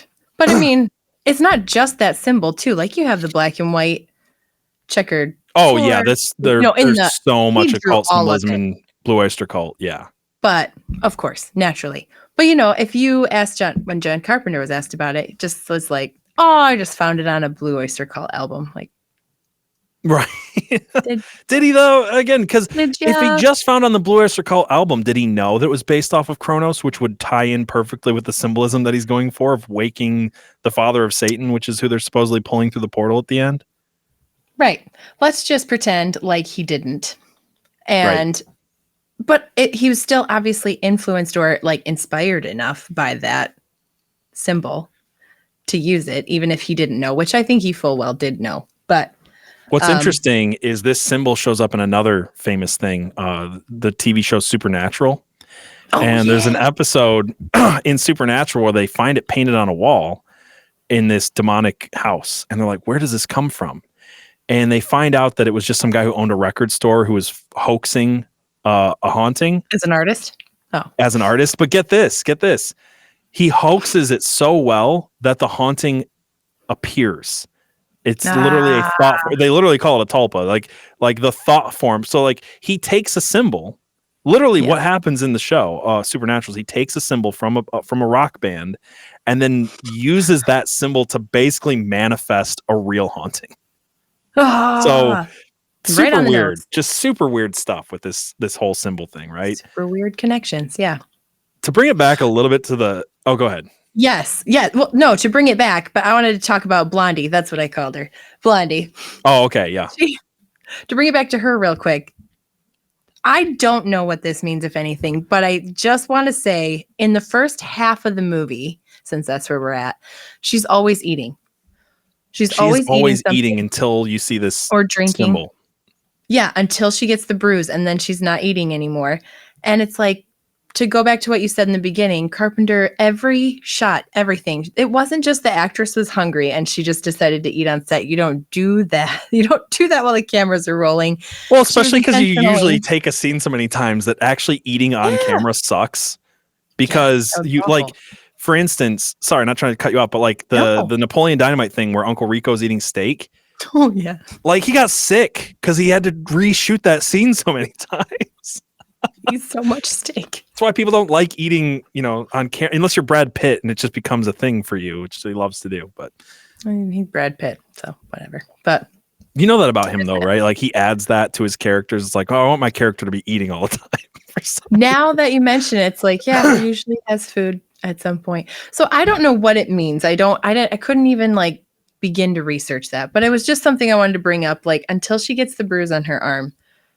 What's great is we've got people who watch us and love to leave comments and message me, and I highly encourage you guys. I miss stuff. If something makes sense to you, so I'll often bring up stuff that I have no idea what it means, and sometimes people give me some insight that I didn't think of myself. So you're right. She's eating in every scene until the bruise. Yeah, we're gonna come back to the eating thing because there's another scene with food that is important. I mean, this scene that we were just talking about with the Tom and Jerry thing, like, you've got an apple there. But I want to come back to that later. So yes, yeah. With Victor in this scene, there's something I wanted to bring up to bring this back to like a surface level thing. There's another through line with this as there is in The Thing. These are both filmed in the 80s. And when Victor says he's got a date, I can't remember what Mustache says, something along the lines like, who's the guy? Who's the lucky guy? Something like that. Yeah. He makes a joke about makes a joke about Victor being gay. Then Victor is talking to Kelly in this scene where she's got the bruise, and he's like, "Oh yeah, I used to get bruises like that. They just said it was homosexual panic." Yeah, that's what he says. Is that what it was? I think it was homosexual. Yeah, homosexual panic. That's the word he uses. Just nerves, homosexual panic, and he just walks away, just like, okay, like now he's saying that he's gay, and then and then in the end of the movie, he's literally running away from 3 women trapped in a closet. Like literally trapped in a closet. While they're outside spreading the Satan between themselves with saliva, with spitting in each other's mouths. Which, if you don't know this, in 1987, when this movie came out, the AIDS epidemic was at its height. And this is literally when people like Dr. Fauci were out there saying, well, we don't know, AIDS might spread through kissing. Yep. So the thing had definite AIDS symbolism. I think this does too. I think that was I do think that was part of it.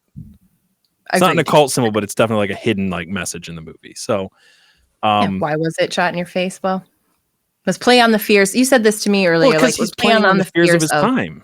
Yep. Exactly. And if you literally have a fear of saliva transmitting a deadly disease, what better way to terrify an audience in 1987 than to literally have them spitting in each other's mouths? Overt. Yeah. Streaming into your mouth. The other thing I wanted to say, I forgot this earlier when I said I think this could be the same universe as The Thing. Yeah. There's that scene where the dog is infecting the other dogs, and it's the same thing. An evil juice comes and spits into their mouths. Yeah, you're right. Yeah, and the dog's in the kennel in The Thing. Yeah. That's like how it starts. Right. So this could just like The Thing could have literally been like a precursor to Satan. Yeah. You know, like a evil John the Baptist in the wilderness. Right. Right. So, anti-John, the mirror. We got anti-God, anti-John the Baptist. We got the whole mirror thing. We got the anti-Christ being born in this movie, like all of it, right? Right. After this, we get the nerd tries to go home. That's where he's killed by hobo Alice Cooper. Yeah. You said you had something to say about this pigeon. Like the first thing he sees, this really blasphemous symbol. It's a pigeon crucified on a cross. Yeah. Not a dove. A pigeon, right? So again, it's just like that mockery. Like, I don't know, you think of a dove, you think of something beautiful. It's peaceful. Well, and also symbol. like the dove and the cross would be the Holy Spirit. So like, right. Yeah. So is this like the anti-Holy Spirit being? I've heard that pigeons are interchangeable for like pigeons is what you think of with homeless people. So like it would make sense they'd have them. I've heard when it comes to symbolism with the Holy Spirit that pigeons can be a stand-in for doves.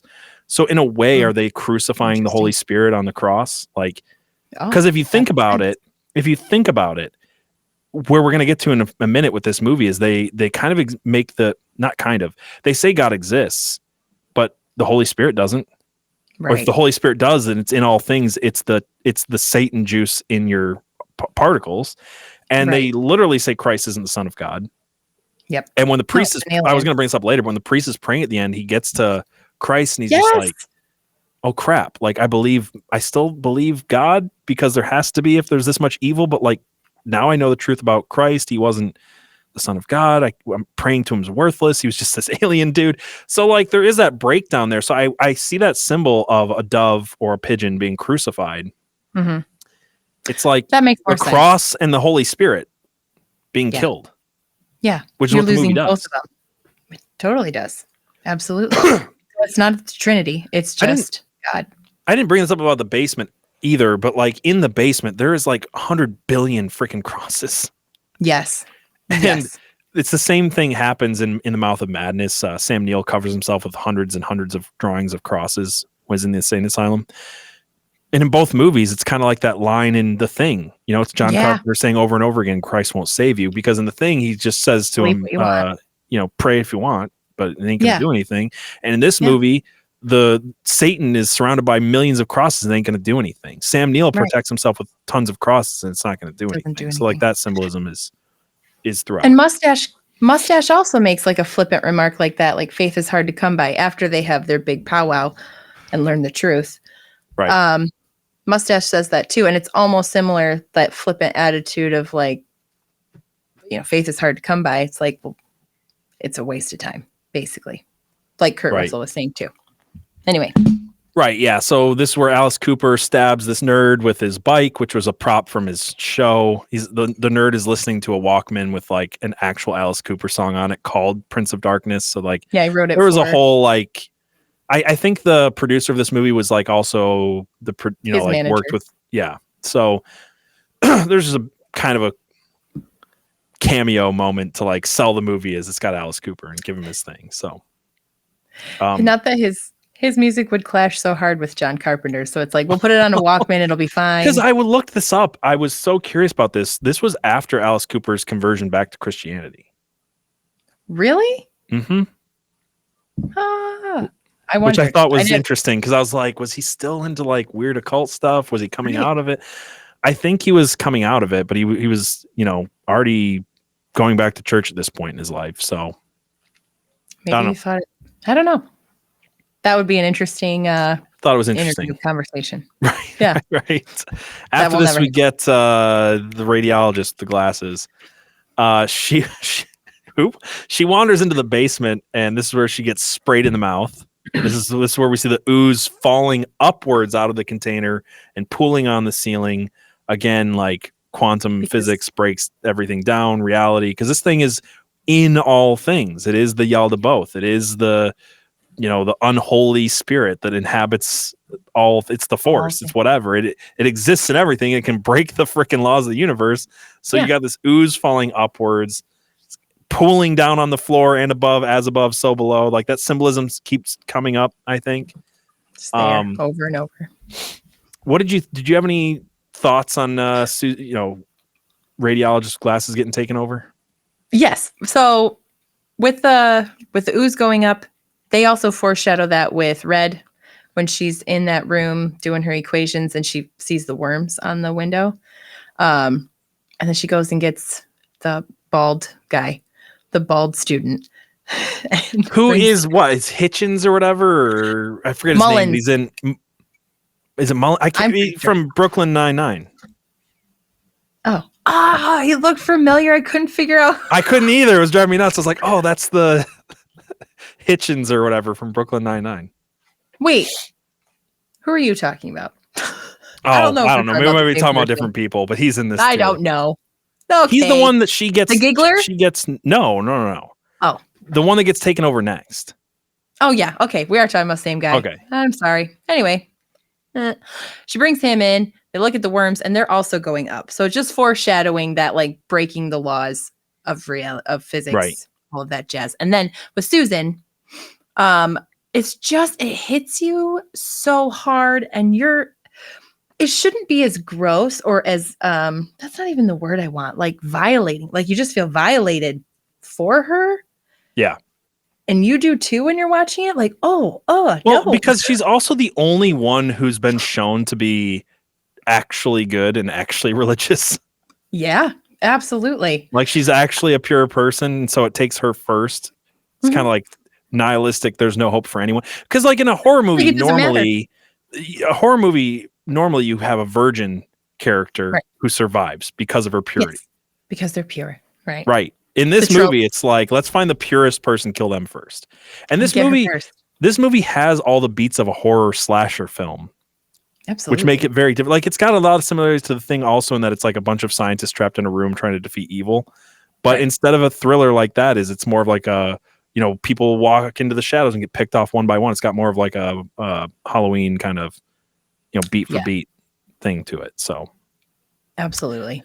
So Susan, go ahead.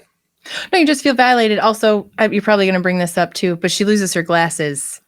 I'm so glad you bring this up. I was going to bring it up later because, like, when he comes, no, it's all good. When he comes down later, he steps on her glasses, and I brought this up in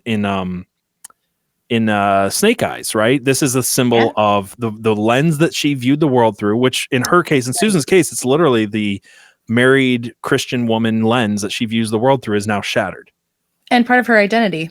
And her radiologist glasses. Right. Yeah. Now she's just a radiologist that no one will know. Yeah. No one will recognize her anymore. Nobody will know who she is. Who's this woman? I've never seen her before. It's like Superman. When did you get here? Yeah. Superman. Exactly. Susan just goes into a phone booth and takes her glasses off. And we're like, who's that? And now she's an agent for the devil. Okay, keep going. Yeah, basically. So meanwhile, while that's happening, we got Lisa. She starts explaining what's found in the book.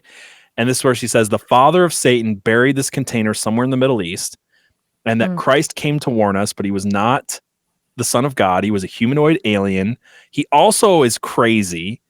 And that's why like she doesn't say he was trying to warn us and they killed him for it. Like it wasn't even kind to like their version of Christ. It was he was also crazy, claiming to be the son of God, so they killed him and they were right to. Is basically the thing that he was she gaining says. too much power because he was gaining too much power. He was crazy. They should have killed him is the idea. Yeah. And then this is where she says his followers buried the truth and waited for mankind to be sophisticated enough to develop the science they need to understand Christ's warning. This crazy power mad not son of God alien dude. We just didn't have the science yet. That's why, again, it's hidden in the numerology. Red says that the numerology differential equations are in Latin from 2,000 years ago and all of this stuff, right? So like humanoid alien Christ is coming here and giving us this warning. It's interesting because like the Gnostics have, depending on which cult of Gnosticism, they have all these weird ideas of Jesus. So like that one is an interesting one. Is it a more popular one? Man, it's I don't know. I don't even want to get into it right now. Okay, nope. It's such. Well, no, I'm not trying to write you off, but like the idea of what Gnostics believe about Jesus is its own episode because, is it the Cathars, the Rosicrucians? Is it this sect and that sect? Is it this Gnostic gospel or that one? It's all over the place. It's weird. It's weird. The most popular like Valentinian Gnosticism was that he was a hologram, that he was pure spirit. I say hologram as a joke. He was pure spirit. He didn't exist here physically, and that's who we want to be like. There's a Buddhist concept of him being the first ascended master. It's a huge topic of research. So I wasn't trying to write you off, but like this is like a lesser. I want to say from my research of Gnosticism, this idea of Jesus actually being a power mad, crazy man who is evil is usually not in a lot of the Gnostic stuff. Usually they try to co-opt Jesus to be the one who's fighting against Yahweh with Sophia. So, or fighting against Yalda both with the help of Sophia. So like, and Judas was his best friend, not John, and Judas was a secret agent. There's that whole thing. So it's a big convoluted subject, but in this movie they're not even like going with the kind version of we like Christ, but he was just like they lied about him. Instead it was like they lied about him, he was here to warn us, but also he was a crazy madman. I thought that was I thought that didn't make sense at all. I was like, well, was he right or was he crazy? Right. Or both. Right. Because I feel like when you look at Christianity, you have to take it as either Christ was crazy or he was right. Well, it's either he's crazy, a liar, or he's the son of God. It cannot be anything but those. And so in this one, it's kind of two of three. But like, it's interesting though because it's nihilistic. It's nihilistic as in even the guy who came to warn us was a power mad, crazy guy. Like there is no good at the end of there is no good coming to save you. Christ isn't coming to save you. God doesn't exist in our universe, which is the thing that we get next. It's the Gnostic dualism concept. Barak says that every subatomic particle has an antiparticle, so God must have an anti-God, and maybe God, or the universal mind is what he calls it. Maybe the universal mind exists in the mirror image. So he's saying, again, the Gnostic idea that our God is the anti-God, and that we're in a prison planet, we need to escape. And if there is a good God, he exists out there in the polarama, as the Gnostics call it, in the mirror universe of our own. So again, he's just going to like, well, Satan, or the father of Satan, I guess in this one, he's the real God of this universe. And so it's a convoluted version of Gnosticism, but it is interesting. It might relate a lot more to the Crowleyan thelema. And I didn't go super deep into that, but I've got some notes on it later. Yeah. Which in Hollywood would make more sense, I would think. Right. Yeah. So, so Lisa explains all that. The Catholic priest, he says that, we became salesmen. We hid the truth. We hid the gnosis. And then we get a really interesting scene after this. You were talking about eating directly after this whole like gnosis moment for all the characters. We get a few people who reject the gnosis. Namely, the mullet guy who turns into a pile of bugs. He rejects the gnosis. But before that, we get Victor literally eating an apple He's walking down the hallway eating an apple, and then he goes, "Isn't this stuff crazy?" And he throws the apple away. Well, if you know anything about Gnosticism, the apple was the knowledge given to Adam and Eve in the garden, and the evil god Yaldabaoth didn't want them to have that knowledge. So Satan, Lucifer, the light bringer, gave him the apple of gnosis, and that was the thing we're supposed to do. So seeing Victor eating an apple, then literally after one bite or two bites, throwing it in the trash, and while he's rejecting what he was just told, Yes. like that's overt symbolism right there. Right. Absolutely. And again, I think Carpenter, when you know what you're looking for, he's not subtle about it. Like, I'm going to say it and I'm going to throw the apple away, things like that. Yeah. Yeah. Just And that's, I want you to get. Yeah. That's what that symbol is. After the apple, again, we get what I was just saying, the whole gnostic dualism, God and anti-God, prison planet. They talk about the mirror. They're setting up that idea of the mirror universe. This is all throughout every occult tradition forever, that mirrors and pools of water are portals to the other side, right? So like that's true in this one. And during this, Gnostic dualistic moment, that Barak seems to be more in, he seems to be getting it, like we get some of the exposition from the priest, we get some from Barak. It's the science and religion coming together to find the real answer. And this is where the priest has his, kind of alchemical coagulation moment where he's having to break down his faith. He's having to accept chaos and then make chaos out of order with the Luciferian self-enlightenment that we get from him in the final scene. But he's like, why weren't we told the truth? It was our job to warn the world. And instead the church tells us what we want to hear, which is the stupidest line in this movie. I agree. Like, when people say that, I'm like, what part of deny yourself and pick up your cross is what people want? Like, I've never understood that argument. I've never understood, the church tells us what we want to hear, and, not do a bunch of things that would normally be pretty fun, sex, drugs, and rock and roll is pretty fun. And the what church are you going maybe to? Deny yourself and give to the poor, and like all of these things. I'm like, who wants to do that stuff? Like, I'm not saying nobody has anything virtuous about them, and nobody wants to do good for others. What I'm saying is it goes against our fallen nature to do those things. So when people say, "Oh, the church just tells us what we want to hear," I'm like, does it though? Does it? Does it? What are you hearing? Where do you go to church? I think that's a really good point. I don't want to. I did it. You okay over there? I'm so sorry. Just knocking your microphone around. I just throwing stuff around. Okay, but I think that's a really good point that you made, deny yourself, because I was thinking about this too with the nihilism. It is this, hear me out. We're not saying the same things here, but the nihilism thing is like these characters, who cares? Nobody cares. And if you don't understand what like deny yourself, take up the cross, if you don't understand it, it's like, well, do we matter? It's like, yes and no. Like, we matter because God loves us, but no, we don't. We want to, it's less of us, more of Christ. It's not like we're ants in all of this and it doesn't matter. It's like, no, we're loved and chosen and we have to choose to give. Like, it's better. I'm not explaining this well. No, I hear what you're saying. Yeah. Antithesis of Gnosticism or of nihilism. Well, I say this all the time where some people look at something that's bad or whatever and they go, well, it must be the exact polar opposite is good. And it's never the case. like no. Almost never the case, I should say. You're naive when you think that it's so black. So like humanity not mattering at all. We're ants, we're dust, we're dirt, we're terrible, awful, evil. That's bad. But then like an overemphasis on humanity, like, we're the greatest thing ever and we owe no allegiance to God or anyone. Like that's they're not actually opposites. They're just, I get what you're saying with that. Yeah. Yeah. Anyway. So we get, after this, we get Mullet, as I call him, because I didn't write down anybody's names. And he goes outside, he rejects the gnosis, and then he gets stabbed to death by a homeless woman while he's covered in beetles. In the Mummy episode I talked about how beetles are an ancient Egyptian life and death ritual symbolism.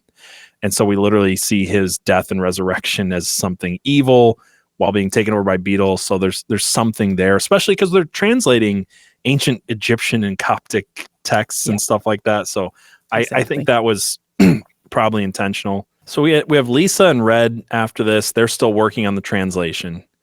And Lisa gets a message that says, "Be you not deceived of his purpose, for one will be chosen." And right after this, she looks at the symbol on Kelly's arm of the astrologer's staff. And the symbolism here is like Kelly is being symbolized as that one who's going to be chosen, right? Right. As the Scarlet Woman, as the one who's going to, we already heard the thing about the Whore of Babylon and bringing about the abominations into the world. That was already foreshadowed. Then we get this next one right after, "Be you not deceived of his purpose, for one will be chosen." Kelly shows up. Lisa sees the symbol on her arm. It's kind of told us what's going to happen. And it was by the end of this movie, I'm going to bring it up here. By the end of this movie, I started noticing so many similarities in this movie to Constantine that it started to freak me out as I thought about it, right? Absolutely. And I just want to point them out. So in Constantine, you've got him being attacked by a guy made of bugs. You have Mullet being turned into a guy made of bugs, Legion possessing a bunch of bugs and creating a humanoid figure out of it. You've got a book from hell in both movies. You've got a woman who's impregnated by evil while being surrounded by possessed minions in both movies. And that Satan comes through her womb, but also through a mirror in both movies. Yes. And I just started thinking to myself, I'm like, there has to be some occult tradition of this story. It has to come from something. I don't think Constantine was ripping off this. I'm starting to notice a pattern here. And I'll say this again, like some of the stuff I have to gloss over and I didn't have a ton of time to dig deep into. But what I did find in this concept, I found a lot actually. And there's kind of a concept of people taking Revelation, twisting it around to make this version. One of the people I saw was this guy named Eliphas Levi from the 19th century. He wrote about the generation of spirits and the symbolic union of opposites, which we get in this movie, light and dark, divine and demonic, being combined together, the moon and the sun, and that this would create a new aeon or a new age. And then people took his writing about the generation of spirits and the union of opposites, and they interpreted this as a child or a new consciousness of magical being that would come from a physical offspring. So it would literally be a combination of Satan and a woman is where this idea started coming about in the 1800s. There's older versions of this, but like 1800s occultist circles started talking about this idea of a new age being brought about from something like Satan and a woman having a child. Then you get Crowley's moonchild concept out of this, the Babylon workings with Jack Parsons and L. Ron Hubbard in the desert. And then to take it back to Crowley one more time, in the Book of the Law, he wrote in 1904, he claims, or he proclaims the coming of Horus. He says Horus is the crowned and conquering child being born from the union of divine and infernal forces. So if you understand infernal as the flesh, as the Gnostics believe it, and divine as Lucifer the Lightbringer, the way that he's talking about it, this literally is in the Book of the Law. There's a lot of Crowleyan symbolism in this movie. Hollywood picks this up. They make movies like The Omen. They make movies like Rosemary's Baby. I would argue that this and Constantine are also in that idea of spirits having sex with women and creating an antichrist-like figure. So I want to do more research into that because I'm seeing this come up in a lot of movies and see if there's like a very specific occult, laying out of this exact story, because there's like none of that describes the book. None of that describes the man made out of bugs, but it seems to come up, and so yes, I don't know. I thought that was really interesting. I think there is something so much deeper here. Like, yes, it's part of the occult, and I think it is something you need to dive deep. I'm going to make you do it, obviously. Right. You dive deep into it and look into it and talk to everybody about it. But I think that what you're going to find, like you do with a lot of these things, is it goes so much deeper than just a bunch of people sitting around talking about it and the idea carrying through the people, if you will. You've got, and again, we won't go, we've got so much more to talk about, so we won't go deep into this, but you've got artists and other people who are like susceptible to dreams, and which is also in this movie, and inspirations and things like that are connected, but they shouldn't be. Like, they shouldn't be, the guy who wrote Constantine and John Carpenter, like, I doubt they ever spoke. You know what I mean? I don't know. We'll But come I'm just back to that saying, concept within the mouth yes, of madness. 100% we will. I want to put a pin in what you're saying and say right. what she's Here's the getting at surface. is going to make sense when we get to the end of this trilogy. The next thing that happens is like in The Thing, the most terrifying part was the dog, I said. The next thing that happens in Prince of Darkness is what I think is the most terrifying part of the movie, is this reoccurring dream. This thing that John Carpenter filmed. That was his voice, by the way, that was talking. Oh, I didn't know that. And then he filmed him watching it through a TV, so it like added that layer of graininess and weirdness. And it's this dream that's happening where they're getting visions sent to them from the future, transmitted to the past from the future. This warning from aliens. It doesn't really say. We, I think, is all it identifies. Is it aliens? Is it the Brotherhood of Sleep? Has science advanced that much by 1999? I don't know, but like they're getting these visions, super creepy. And this is Deborah Hill's dream. This is the dark figure dream walking out of the church. And I mean, to John Carpenter's credit, wow, like really nailed the terrifying aspect of the dream in that whole thing. It's hard to bring the essence of a dream. Like when you tell somebody a nightmare and you say it out loud, it's like, it doesn't sound that scary because it's the essence, is that feeling that you get when you're in the nightmare. Right. I feel like you really brought that to life. So yes, again, kudos. It's like the way that Inception really nailed like what do they call that in a dream where you like all of a sudden you feel like you can control the dream? What's that called? Lucid dreaming. Inception like nailed lucid dreaming really well. This nailed normal nightmare dreaming where it's like just I don't know. I think he did really good with it. Did you notice that the camera angle, so in the dream, the camera angle when it's kind of shooting through the fence and you see the dark figure starting to come out of the church, he uses that same angle when the priest first goes to the church? I did not notice that. That's interesting though. Yeah, I caught it the second time. I was like, oh, that's the same viewpoint as the dream. Right. And anyway, I'm sure that was intentional. I'm not making I don't know what point to make except just no. It was interesting because again, it takes prophecy and it turns it into this scientific concept. You know, Jesus is an alien. Prophecy is transmissions from the future, right? From aliens potentially. Maybe from aliens. They talk about this idea of tachyons, which are particles that move faster than light. So they would go into the past. I thought it was interesting, and I don't have a ton to say about it this time. I think I'll have more to say on this subject when we get to the next movie. Yeah. But I just recently talked about, retrocausality and this idea that things in the future are affecting things in the past. And there's like some quantum weirdness though. And those studies come from people who study, things like the quantum stuff, things like the noetic sciences.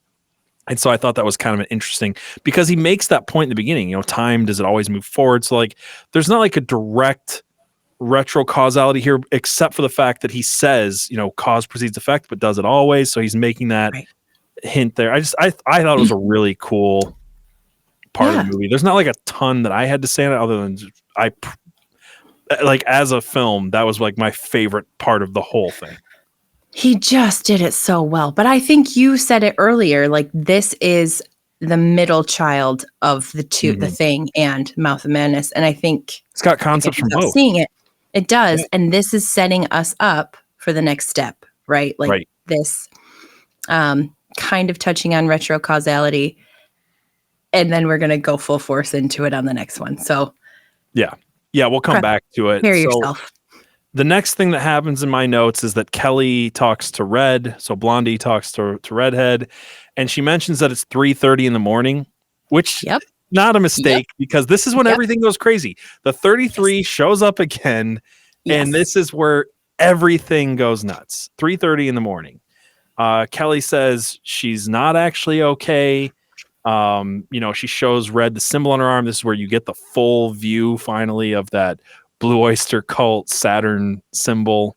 Yeah. Lisa gets taken over at this point, and she's writing on the computer over and over and over again, I live. Which I know that there's not like I find it's interesting that the two movies that John Carpenter did independently of everything was this movie and then They Live in close proximity to each other. So I thought that was interesting. And then she gets this message. This is the last computer message that we get.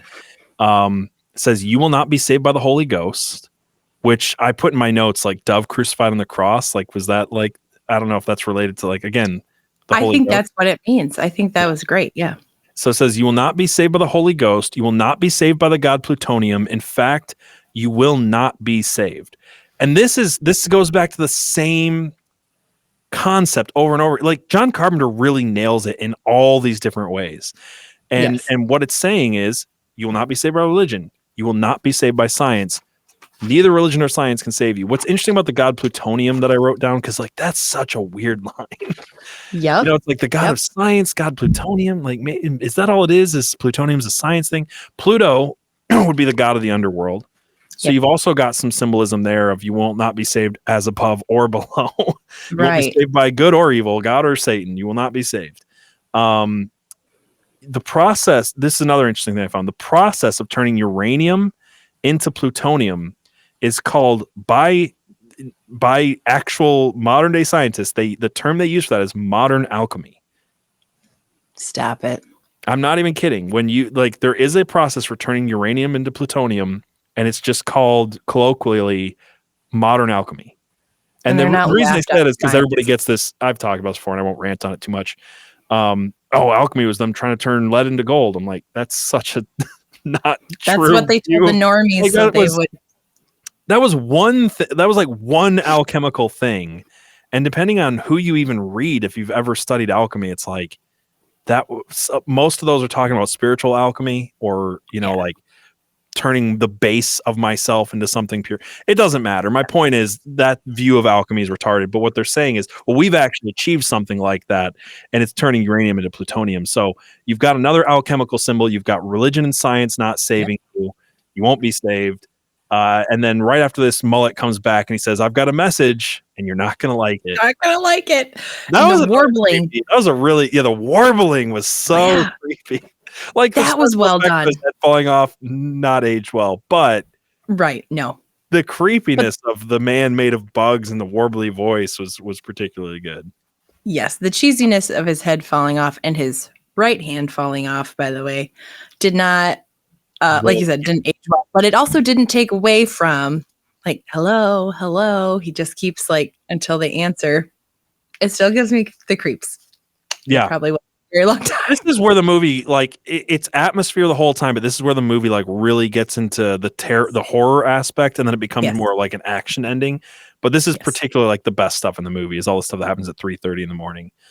Like I said, he's made of bugs. The thing about Legion, it's interesting. After and I'm skipping over stuff that's not super important at this point. We're getting into the climax now. We see Kelly. I keep want to say Lisa. We see Kelly, Blondie. She's become the Scarlet Woman. And it was interesting because I was listening to Isaac Weishaupt on this. He had a lot of different takes that were interesting that I'm not going to get into. But one of the things he said is like, I saw the red head and I just assumed she was the Scarlet Woman. We'll come back to that. And then it's the Blondie. That's weird. A little twist on that at the end. But we see Blondie as Scarlet Woman. All this ooze is coming from the ceiling, pouring itself into her eyes and into her mouth and just consuming her. I thought that was interesting too, because it's like the eyes in particular. Yeah. It's like what you see infests you. I mean, that's the message of Hollywood, isn't it? Like it is in front of your eyes. It goes into what you consume. Yeah. What you consume. Yeah, you consume through the mouth, but like she's consuming through the eyes. And I would say Hollywood does much harder, that like in a special effects way to do than just like the mouth. So like, that felt important. I didn't even think about that, but that would be extremely difficult to do, especially 1980s. Right. Yeah. So they worked hard to make that happen. Well, that was my thought. Is like if there's ever been a better visual scene of what Hollywood is. It's evil pouring into your eyes, right? Exactly. Yeah.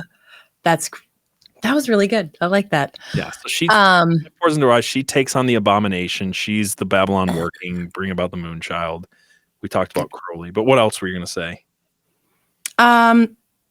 No, just that it's fascinating. There's so much there. We could probably do an episode on every scene of this movie and go on and on. So I won't. I forgot to bring up the next thing. I'm going to put this in post. You, Elise, will have to take my word on it. This part's weird. After this, we get the sun coming up.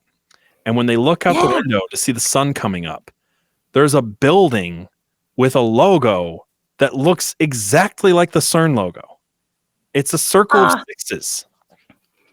I should have known. I couldn't find out like if that's a real company with that logo that just happened to be in the shot, but like CERN messing with the God particle and tachyons and all of this like quantum physics stuff. That's insane. And opening portals to hell, which is the theory around CERN. CERN doesn't exist yet at this point, by the way. This is 1987. Well, CERN exists. Sorry. CERN does exist. The Hadron Collider doesn't exist yet. CERN invented the internet, actually. But like to see that CERN logo on a building as the sun is coming up was just weird for me, especially when I was looking at like the Gothard Tunnel connection early on. Wow. Like that weird symbol. Or ritual that they did at the Gothard Tunnel. This is the Gothard Church. CERN, like, is there maybe some tachyon particles going back into the past and telling John Carpenter some things about the future? I don't know, but that was weird. Like, maybe I'm making too much of it. No, I think that's what we are touching on, and we'll get into more in the next one, is like these synchronicities, if you will, that just like shouldn't that be is there. what we're going to get into in the next one. And it is the whole reason I wanted to do this is there are things that I've said on this show and that I will continue to say in this show where people have pointed out to me, like, I just don't think they thought that far ahead. I don't think that they came up with this stuff. They didn't. And it's like, yeah, humans did not. Like, there's a whole mess in the next movie, but like where Hollywood is getting their inspiration is interesting, or where they're getting these ideas is interesting. We'll get into that with the next movie where Hollywood basically tells on itself about, the influence behind this stuff. So when I saw the CERN logo type thing on that building, like the sixes in the circle, yeah, it was weird. Nuts. I got caught up in that part. I got caught up on Red saying like, "Oh, the sun's coming up," and usually in a horror film, that's like, "Oh, we're safe now. The sun's coming up. We survived the horror of the night. The sun has risen, and we're safe." They're not. Hold on though. I didn't even think about it from that aspect. The sun has risen and you're not safe. Right. That is. It's not unintentional though. Like, even if you take out like the religious aspect of that, which I actually, now that you say it that way, I think that was intentional, because John Carpenter is very intentional on what he's saying about Jesus in this movie. But even if you took that out, like as a horror film, that is a brilliant way to do things. Is the sun coming out and you're not safe? It's the nihilistic thing all over again. Exactly. Yeah. So again, we could like literally take every scene of this movie. Doesn't make you safe. Anything that could possibly save you will not save. That is the overall message of all three movies. Anything that should, first movie, science should save you and it won't. Science and religion and alchemy should save you. Christ should save you. The church should save you. The sun should save you. None of it. None of it. So none of it. Exactly.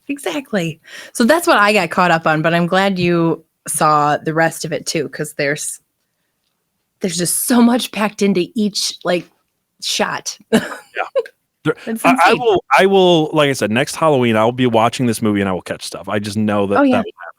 Yeah, for sure. Absolutely. If I was ever going to watch it again, I'm sure I would too. But yeah, and I know we've passed over some of the creepier parts. I will bring this up. We're going to talk about like the creepiest stuff. Calder and his Amazing Grace song and splitting his throat. Like, I can't do a movie review podcast and not talk about how intensely good that scene was and how creepy that was.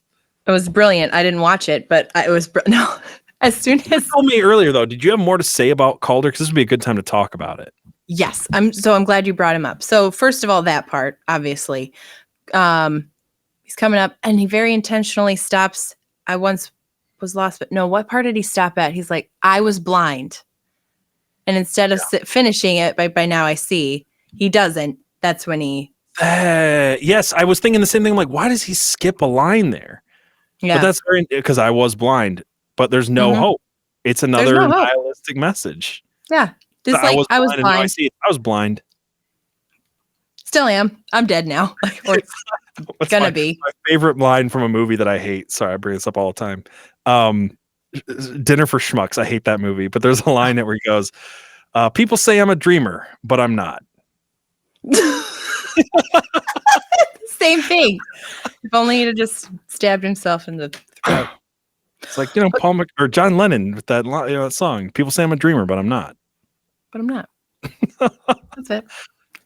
Anyway. Well, with what I caught the second time I watched it too with Calder is when you first see him, he's got a chain with a cross.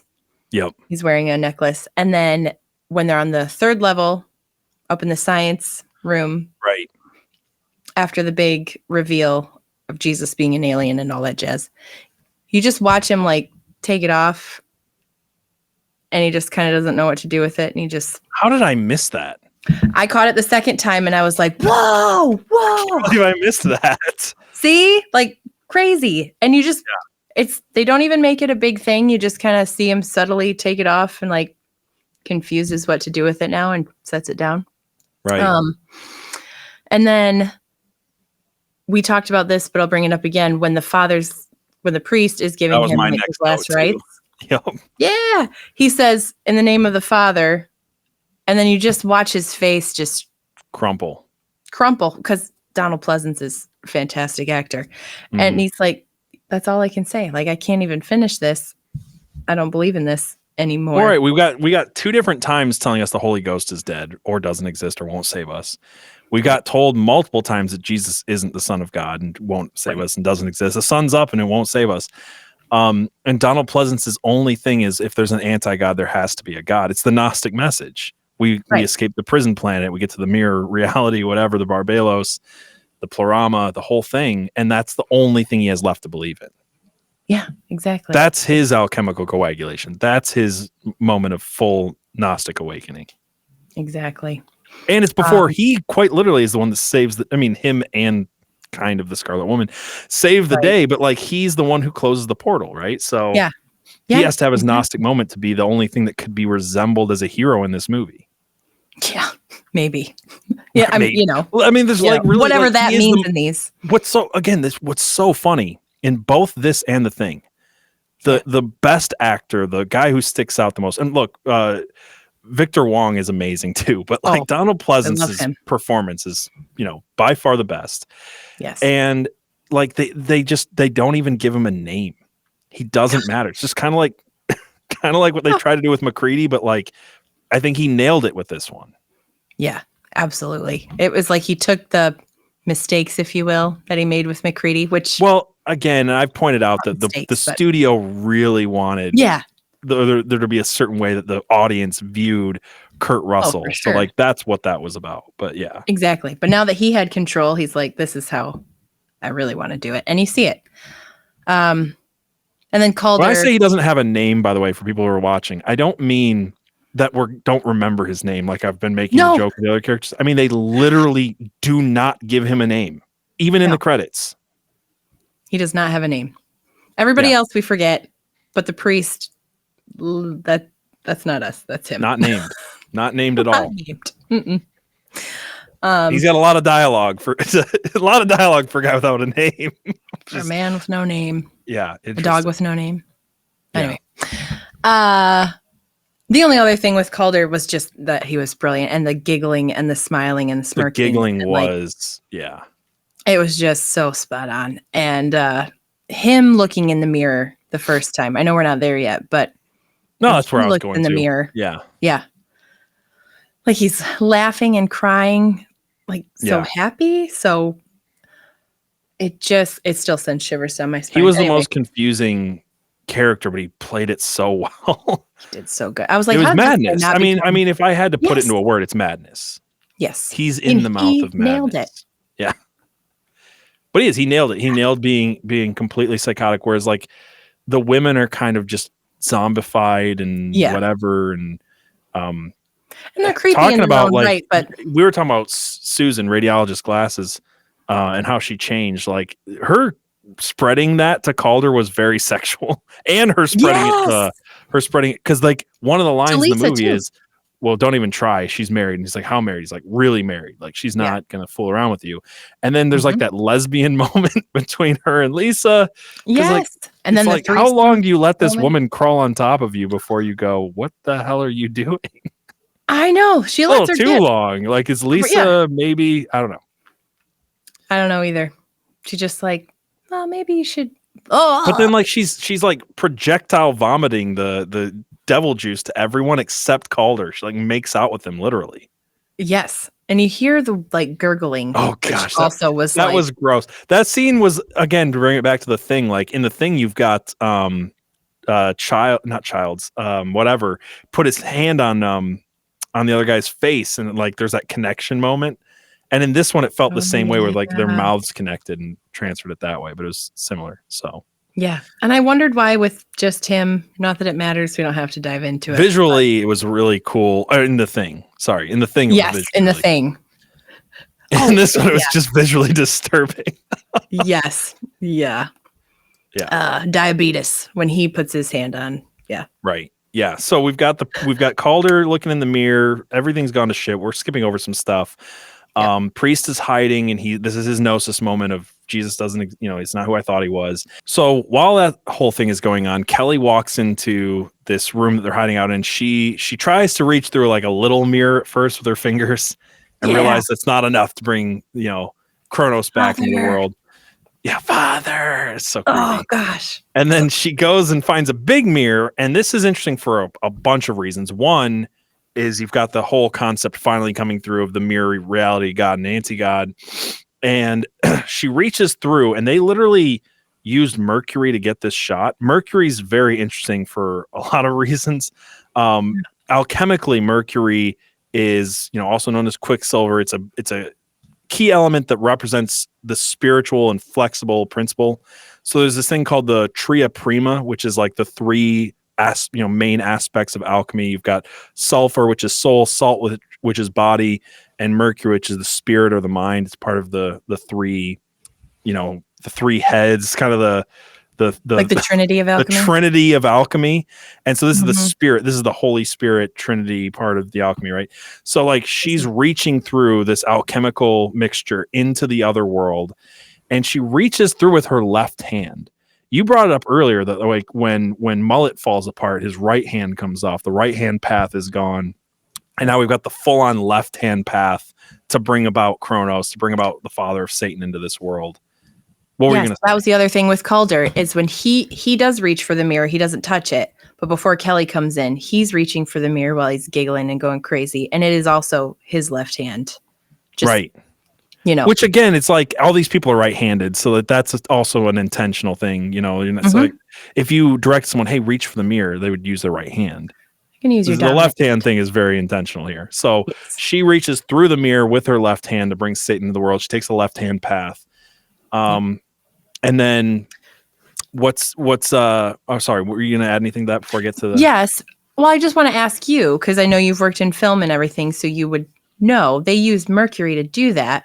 Would that be the best way to film that? Or, I mean, I know it was very intentional, period, but is it if you wanted to make a mirror look like it was liquid, yeah, mercury is a great thing to use. I do think the alchemical thing plays into it. They obviously you can't touch mercury, so they had to use like fake hands when they did that. And then the other side is literally a pool of water that they filmed, which they got some really, like, the seeing them reaching into the other side, the upside down, whatever you want to call it, like that was super well done. Like visually, that was the coolest part of the film. Outside of visually, the artistically, yes. Yeah, like that whole thing was just amazing. It really was. Like I had so many things to say visually about the Thing. I would say the Thing was cooler visually than this movie a lot of times, but that was really, really well done. But that will always stick out to me. I agreed. Oh yeah. And so we to kind of show that this whole love story doesn't really matter. Mustache is going to be killed by Calder. Red sees it, and she realizes, well, I could save my boyfriend, I guess. Don't really care about him that much anyway. Or I could save the world. And so she rushes Kelly, pushes her through, and, they're it's interesting because she didn't have to like dive through herself. You think she could just shove Kelly through, but this is where like that flip comes. Is this whole time we're seeing Kelly as a Scarlet Woman, and Red goes through, and what we'll find out is in 1999 she comes out as the Mother of Abominations. She comes out as the Whore of Babylon, the Scarlet Woman. That's what the dream is about. And so that twist was super well done. It was a real, like, legitimately did not see that ending coming. I thought it was very, very well done. And where it ends, where this movie ends, is Brian waking up in his bed. There's a little jump scare. It's Brian. Mustache's name is Brian. He wakes up in the bed, and there's like a jump scare of having the Scarlet Woman in bed next to him, which we saw as Kelly before. But he slept with Catherine, with Red, and so he wakes up and sees her as the Scarlet Woman, as the mother of Satan, the Whore of Babylon. And then he walks up to his mirror and reaches for it again with his left hand. Yep. And it cuts right before you see him touch it, which is so brilliant. That's the way that the thing ended. It cuts before we know anything. It goes to black. It's like Inception. I talked about this last time. The reason you cut to black before the conclusion is because that will stick in people's mind. You will have implanted the idea in their head. And John Carpenter knew Inception before Inception did Inception. He was planting ideas in your head and making them linger. And he was really brilliant with that. What's crazy about that, other than that Brian's literally reaching with the left hand to touch the mirror and go through the same way, it's like he's having to choose that left hand path of what he's going to do if he does that, is he's going to bring the Scarlet Woman into our world. Exactly. Yes. But in the trailer, the jump scare is not in the bed next to him. The jump scare is he reaches for the mirror, he touches it, and then the name of the movie comes out. But if you look at it in slow motion, it looks like a ram's head coming through. Oh. So it's like literally the ram, the son of Satan, like coming through. Let me squeeze one more symbol into this movie. He probably squeezed more just than I caught. So, well, no kidding. I mean, we could probably watch it 500 times, but that's crazy. If you know anything of, you don't have to know anything of anything to know that what the ram symbolizes. Right. So, he told you in the trailer what this is going to be. Oh right.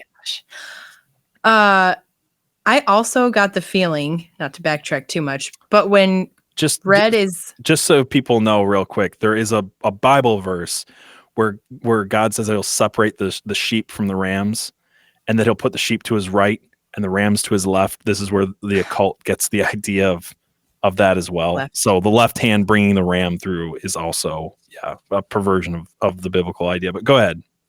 Yeah. Oh, this isn't anywhere near as profound, but it's more of the nihilism aspect. When I was watching the movie, both times, when Catherine, whatever the actress's name is, Red, her Lisa face, Blount. Yeah.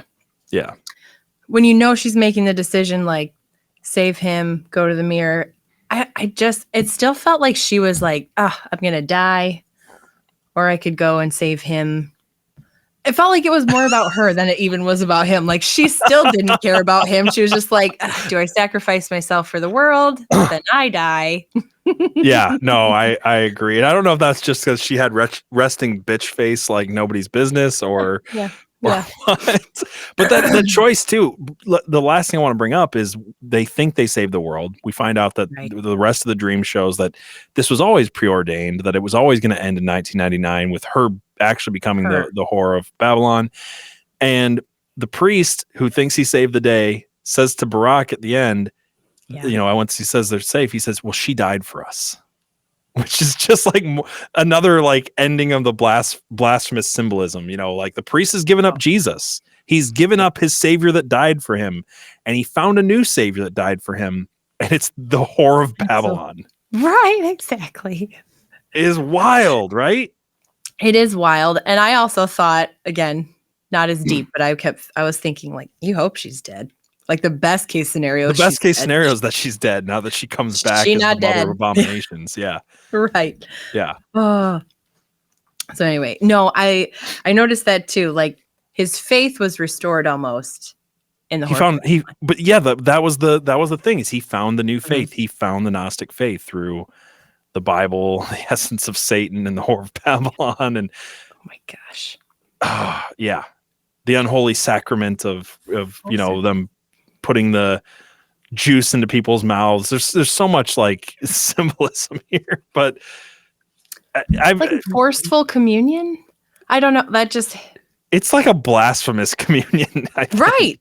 Yeah, for Yeah. sure. Ah, Well, I mean, quite Sorry, that literally, just if you hit think me. about it, because like communion is taking, this is my body given Blood for you. This is my blood given for you. This is the essence of Satan given for you. given It's for you unholy against your communion. Yeah, will. yeah. Yes.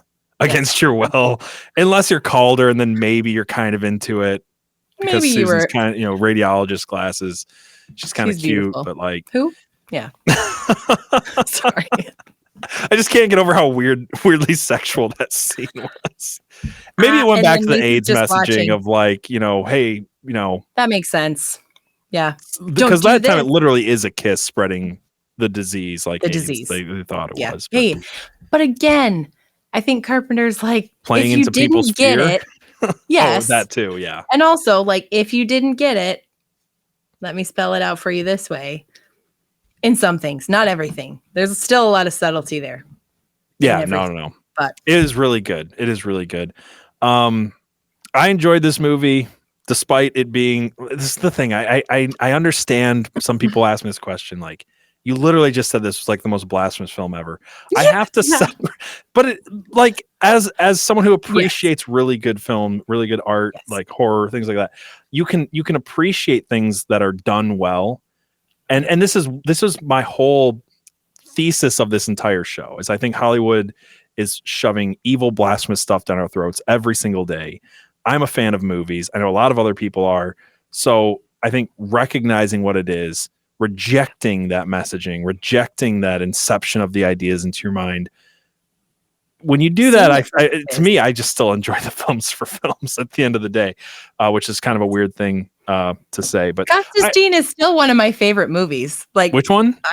Constantine. Oh, Constantine is will always be one of my favorites. Yeah, exactly. So I get it. Like, absolutely. I liked this movie. Again, I'm not going to watch it unless I have to, but I did appreciate like all the things that were done in it. On that note, like I had a moment where it's the part where the priest is hiding in the mirror room. And the giggler, that was my nickname for him, is standing there going crazy. And I'm sitting on the edge of my seat and I'm, doing one of these because I'm freaking out. And then I just had a moment where I stepped back and I was like, I shouldn't be scared. I should be angry. Like this should make me so angry. And I mean, and I was to an extent, but then I don't know, it came full circle because I was like, I can see this for what it is. And I appreciate what you're doing because it's like, don't be fooled by these things. I think the more you see it, the less you are deceived. Right. While you still can appreciate the art form of it, you can also be like, look at all this BS that's in this movie. Well, it's like, that's why I still think the Lego movie is one of my favorites that you may have ever covered because to me, it's like, I was saying this to my wife recently, I'm like, how many times does a kid have to see a message of don't trust God, don't trust your father. Your father is a bad, God. Yeah. And like you just get this over and over and over again before people start to look at God that way. Like that's why they start it young. That's why Hollywood does what it does. And that's why we shine a light on this stuff to be like, yeah, I get it. Because if I did a podcast that was just like, don't watch movies, movies are evil. Like I still love movies. Other people still love movies. And then they don't have any lens to view this stuff through to understand how they're trying to program you. And so like, I don't think that someone who hated movies could do this podcast the way that I think it needs to be done. I don't think it would be effective. So I'm still going to enjoy movies. I'm still going to look at the art and appreciate the art and shine a light on this stuff and help people to see like this is the messaging they're showing you over and over and over again. It's very occult. It's usually gnostic. It's anti-God. It's anti-you as a human, as not part of the elite. A lot of these movies are very anti-you. I mean, I didn't even say this about the bums, but like in a way, the hobos are just like us. They're the peasants. They're the uneducated masses, the same as the ants. Yeah. But isn't it though? Isn't that what it's saying in some way? 100%. I agree. Like you have these graduate students, the creme de la creme, if you will. They're the enlightened ones. They are the enlightened ones, and we are the unenlightened masses. We are the uninitiated, unenlightened masses because we didn't descend down and then go up through, the rituals. Because that's the other thing. Like, there's this whole descent down into hell and coming back out of it, which is a Crowleyan ritual that they're doing over and over and again in this movie by descending down into the depths of hell, of the basement, and then going up through the church on the first floor and then up to the scientific gnostic understanding on the top floor. Like, which is also where the sanctuary is. So again, that combination. Right. Yeah. Right. So going down and like you said. Yeah. And then we are just the that was the Alice Coopers. We're going to go so long. That's the other. I didn't even bring that up. No, but like, you're right. They set up the science lab in the sanctuary, which is another science religion mixing together. It's the old alchemy. It's the religious scientific ritualism with all the beakers. Again, it's like they're just so free. But again, I'm just going to read this quote again. If you think we're crazy, this is what John Carpenter himself said about this movie. He said, "It's one of my most controlled films visually. Every shot I can see, every shot is basically set to a purpose, where in some films I will let things go. I will be more loose. I'll let actors improvise. Every shot here is specifically designed to communicate something." That's the we director. Are crazy, that is the director, producer, writer of this film saying every shot here is specifically designed to communicate something. So I don't think that we've covered all of it by far because I was getting to the point where I'm like, I got to stop pausing this movie and analyzing these scenes. I will say my hand was cramping. Oh, dude.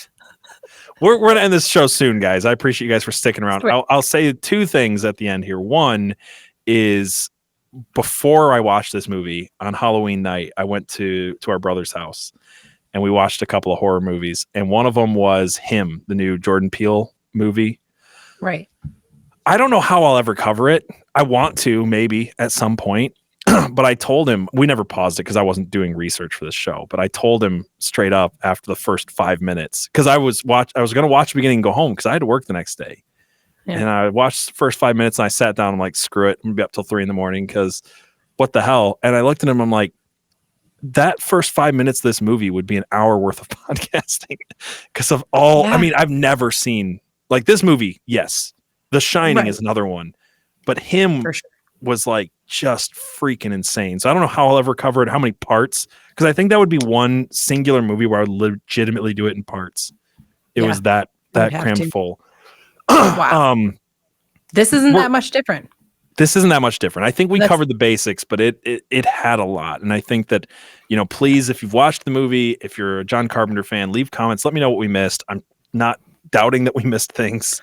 Oh, I know we missed things. We definitely did. I think we hit the important things. Like there are so many little things we could have pointed out that I have like notes on. I skipped over parts of my notes. Oh, for sure. I'm just like, nope. Keep going.